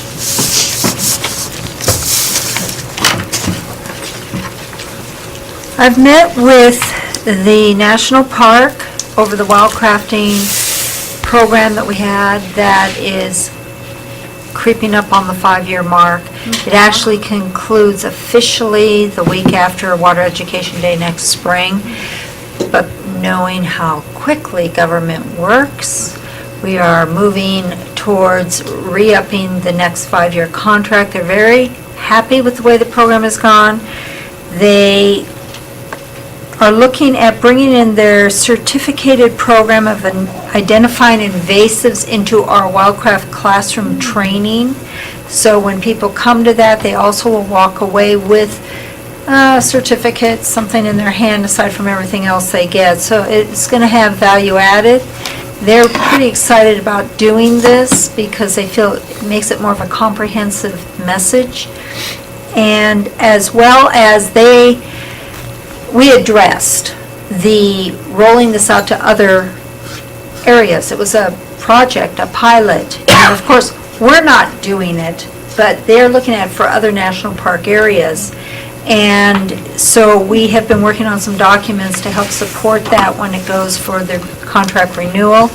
And Neil Frakes, who is right now in charge, he's the person I work with, he has identified where Big Bear, somewhere up in Big Bear, they are just ripe for this program to be taken now and tried out. So he's looking at doing that. So, I mean, all in all, it's been a success. We're looking at continuing it. So that was one of the meetings. I also met... Kathleen, may I interrupt? What? I just want to point out to the board that Neil asked her for various documents. He requested a copy of the Yule Hauser Best in Oh, Blue yeah. Award, which she wrote, she developed the program, and I just want to point that out. He Okay, I'm done now. did, yes, he feels that's going to just cinch the contract being re-upped. And we're not sure at what level it's going to have to go through the first time, because he said that contract was very unique. It's not something they see in the national park routinely. So he didn't know where it's going to get renewed. He didn't know if it had to go through the whole same process or if it can be done at a lower level. I don't know if you know because you were part of it, but that's why we're starting early. We just don't want it to run out before the next spring because that's when we're going to do this training. But it was all positive and they're really happy with the way things are going. The other meeting I had was with Ray Colish and 29 Palms Water District along with the California RCD. I always forget what the acronyms Rural Conservation District. something like that. I don't know if that's it. But anyway, That's it. Tony Walter has been hired by Mojave Water Agency to be the person that goes out and does the actual putting meters on swamp coolers and all that. And we're running out of, they think, hot days. Oh gee, don't we wish? So he's got 2 weeks to get everything lined up, and then we're targeting the first week of September for this swamp cooler study that is pretty general. But the point is when legislation starts coming down telling everyone we have to cut back, and we're not a coastal city, we're out here in the desert, we want to have something to fight back with, and we found some other studies that were done in Arizona that we're going to use to back it. So we have this little study, and hopefully it will continue the study next spring, early summer. But right now, the plan is to get something ready to go to Sacramento. So we are, every water district up here, Bighorn, High Desert, us, and 29, we're all working it, we're all coming up with 20 units or so, plus there's some in Phelan that are going to be used in the study. Very big push to get it done, but I'm pretty excited because it could make a strong statement when they go up to Sacramento. So that's a big thing coming down. Also, if you haven't been out to the garden, we now have 2 interpretive static displays that do not require water, but speak to water conservation. And I'm sorry, people are conserving, and this is good, yes. But it does bring to mind, and I just had some feedback from some people who are not from the area, that they live in the city, and when they saw the display, especially on the wildcrafting, which I call the wildcrafting display, they're both in Desert Ranch, but it really has to do with the fact that we, years ago, never put water on desert landscape. We used it for survival. And now we've gotten into all this landscaping and everything, and really, water in the desert was very precious back then, but that's how it was back in those days. But anyway, if you haven't done it, check it out. So thank you. Thanks, Kathleen. A quick comment. Yes. I just wanted, I think you mentioned that you're going to incorporate a section in your wildcrafting on native plants, on invasive plants, is that? Yes, it'll be a certificate. It's a component of about 45 minutes. Neil I can't teach it. It's a national park program, and they're going to teach it, Right. and they're going to certify it, but they want it to be a component in the training that we do on wildcrafting. Right. So Neil says, oh, pick me, I'll come and teach it. I said, you're on, because I don't know how to teach that. So he's definitely wants that, and he's excited about making that all part of the comprehensive education for wildcrafting. Great, great. So, yeah, I just want to comment on that briefly. Professionally, I'm a biologist, and I've been involved in ecological restoration work, and some of the plants that are provided by nurseries, sometimes in the past, that are very showy, nice plants that do well in the desert, can invade the desert that we so love and cherish and impact wildlife and vegetation. And so people developing a better understanding of that. One of those is fountain grass that some of you might be familiar with. And there are major infestations in the Coachella Valley that are affecting bighorn sheep habitat, for example. And, bighorn sheep, the health of herds when there's a non-native annual grass that's all over the hillsides in the bighorn sheep habitat now. So I just very pleased to hear that, and I think that'll be a great addition to the course. Yeah. I just wanted to add real quick to that, the residential landscape irrigation tune-up class is also a conservation initiative that we're pushing out a class on. And Tony Walters is also coming in for free to teach that.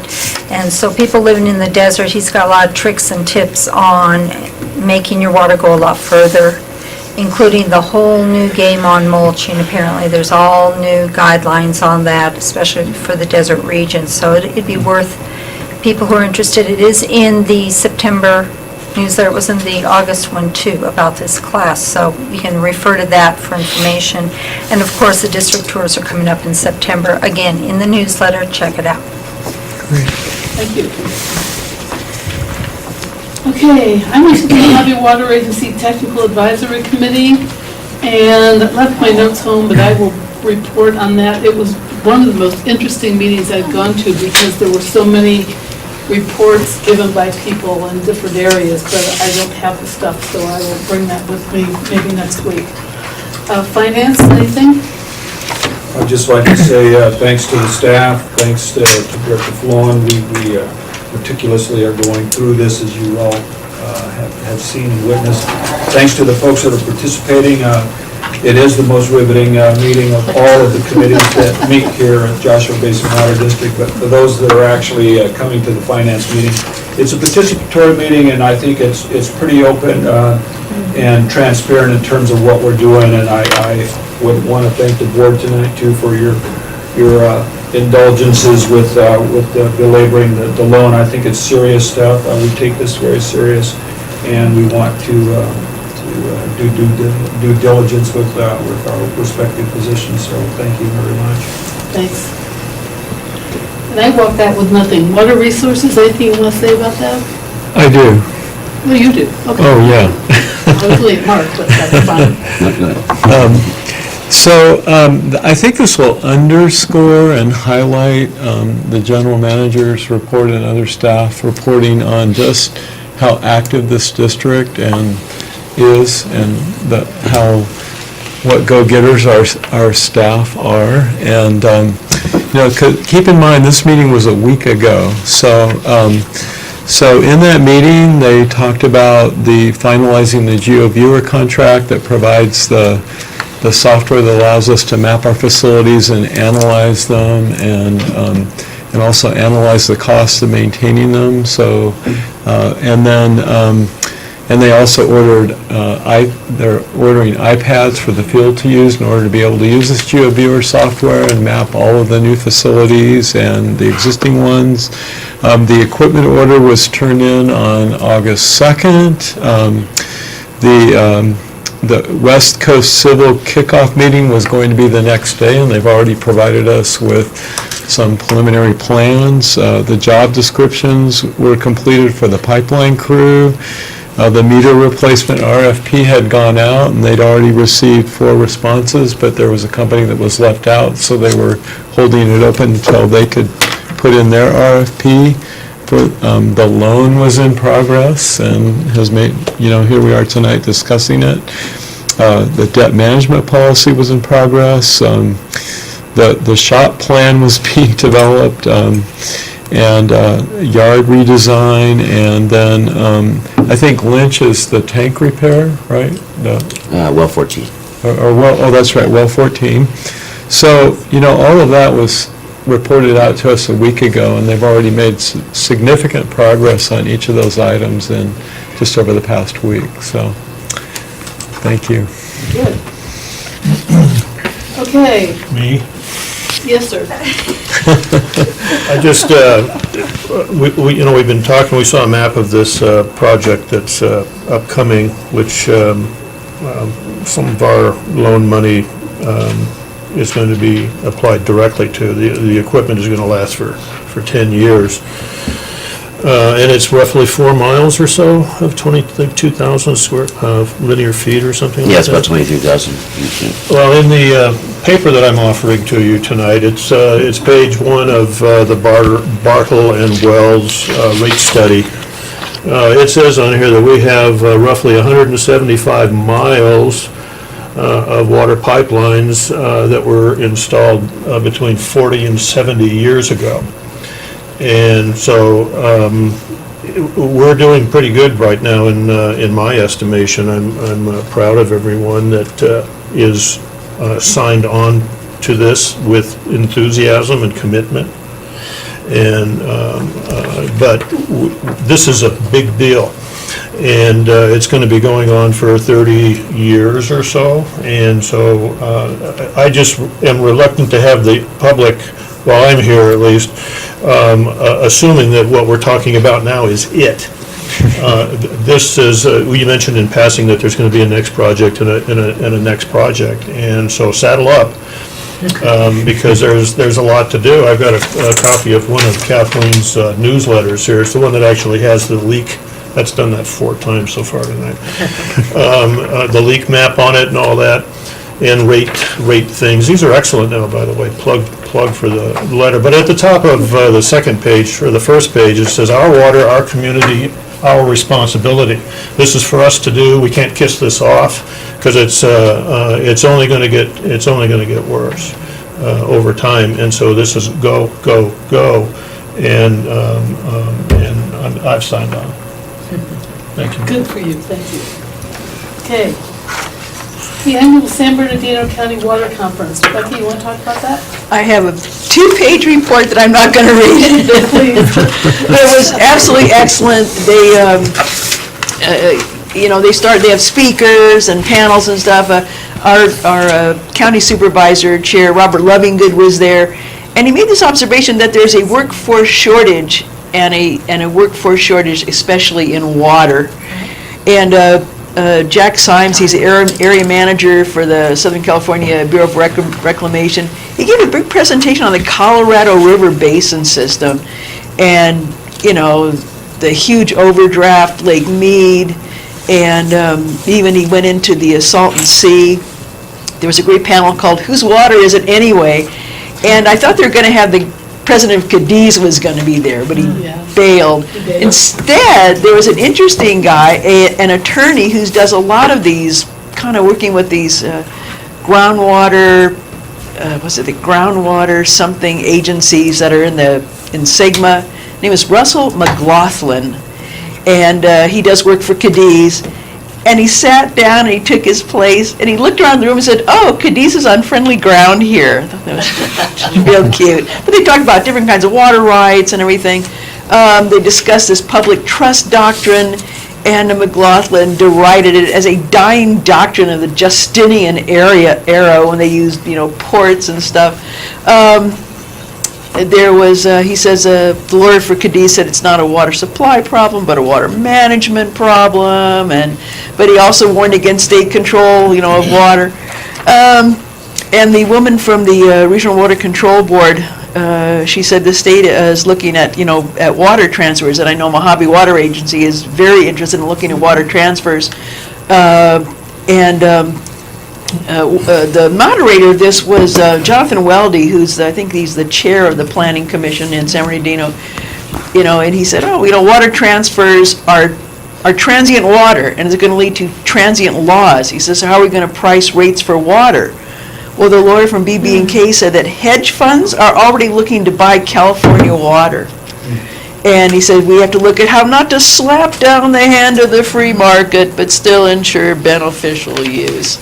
And in the legislative panel I went to, they did talk about, the water tax. They talked about they were going to talk about, a bill for microplastics in drinking water. The panel observed there's little known about the occurrence, the effects. It said the bill would require the DWR to develop standardized testing and analytics. And so I asked if this was similar to Chrome 6 in any way. And, what we talked about, Chrome 6 was thrown back on compliance because of its affordability. They said the human health studies are still uncertain and that DWR is scheduling public workshops. They're looking at affordability with local agencies, deciding who can set these maximum contaminant levels. So, and he did say look for several bond propositions on the November ballot, and then tying into what Mr. Leminggood had said, the man from the American Water Works Association said that they're working on certification classes for advanced water treatment operators, could be out by spring. Final speaker was an FBI cyber squad supervisor, really interesting, because he spoke about security threats to utilities. And he said old systems are easier to hack, and the biggest threat is from insider hacks by employees who have recently been fired and have a grudge. They might still have access to break things, use ransomware, attack SCADA and other monitoring systems through those automated scans that just keep going on and on. He said even getting into business emails that could compromise, online purchase orders, use them to get in. The FBI guy said he recommended purging or archiving old data and old customers and to contact the FBI when hacked. And to make a backup copy of your data, so that if you do get hacked, you've got it, and you don't have to pay $1 million to get it. But thank you, I really enjoyed that conference. It was, actually it was very good. Really good. Okay, future director meetings. You I know. are supposed to be Not in gonna- Mojave. not gonna be able to attend You that have to one. find someone to do it for you. The finance committee, I'll buy them dinner. September 12th at 9 o'clock, and they go for an hour and a half. So we come after it September 12th at 10:30. So and we're- put that in your calendar. Yeah, we only take about 30 minutes because we're very That's right, efficient. because we're really efficient. All right. No, they have weightier matters. I don't know if you guys are as worn out as I am, but I have a motion, please, for adjournment. I move we adjourn. Okay, all in favor? Aye. We are adjourned.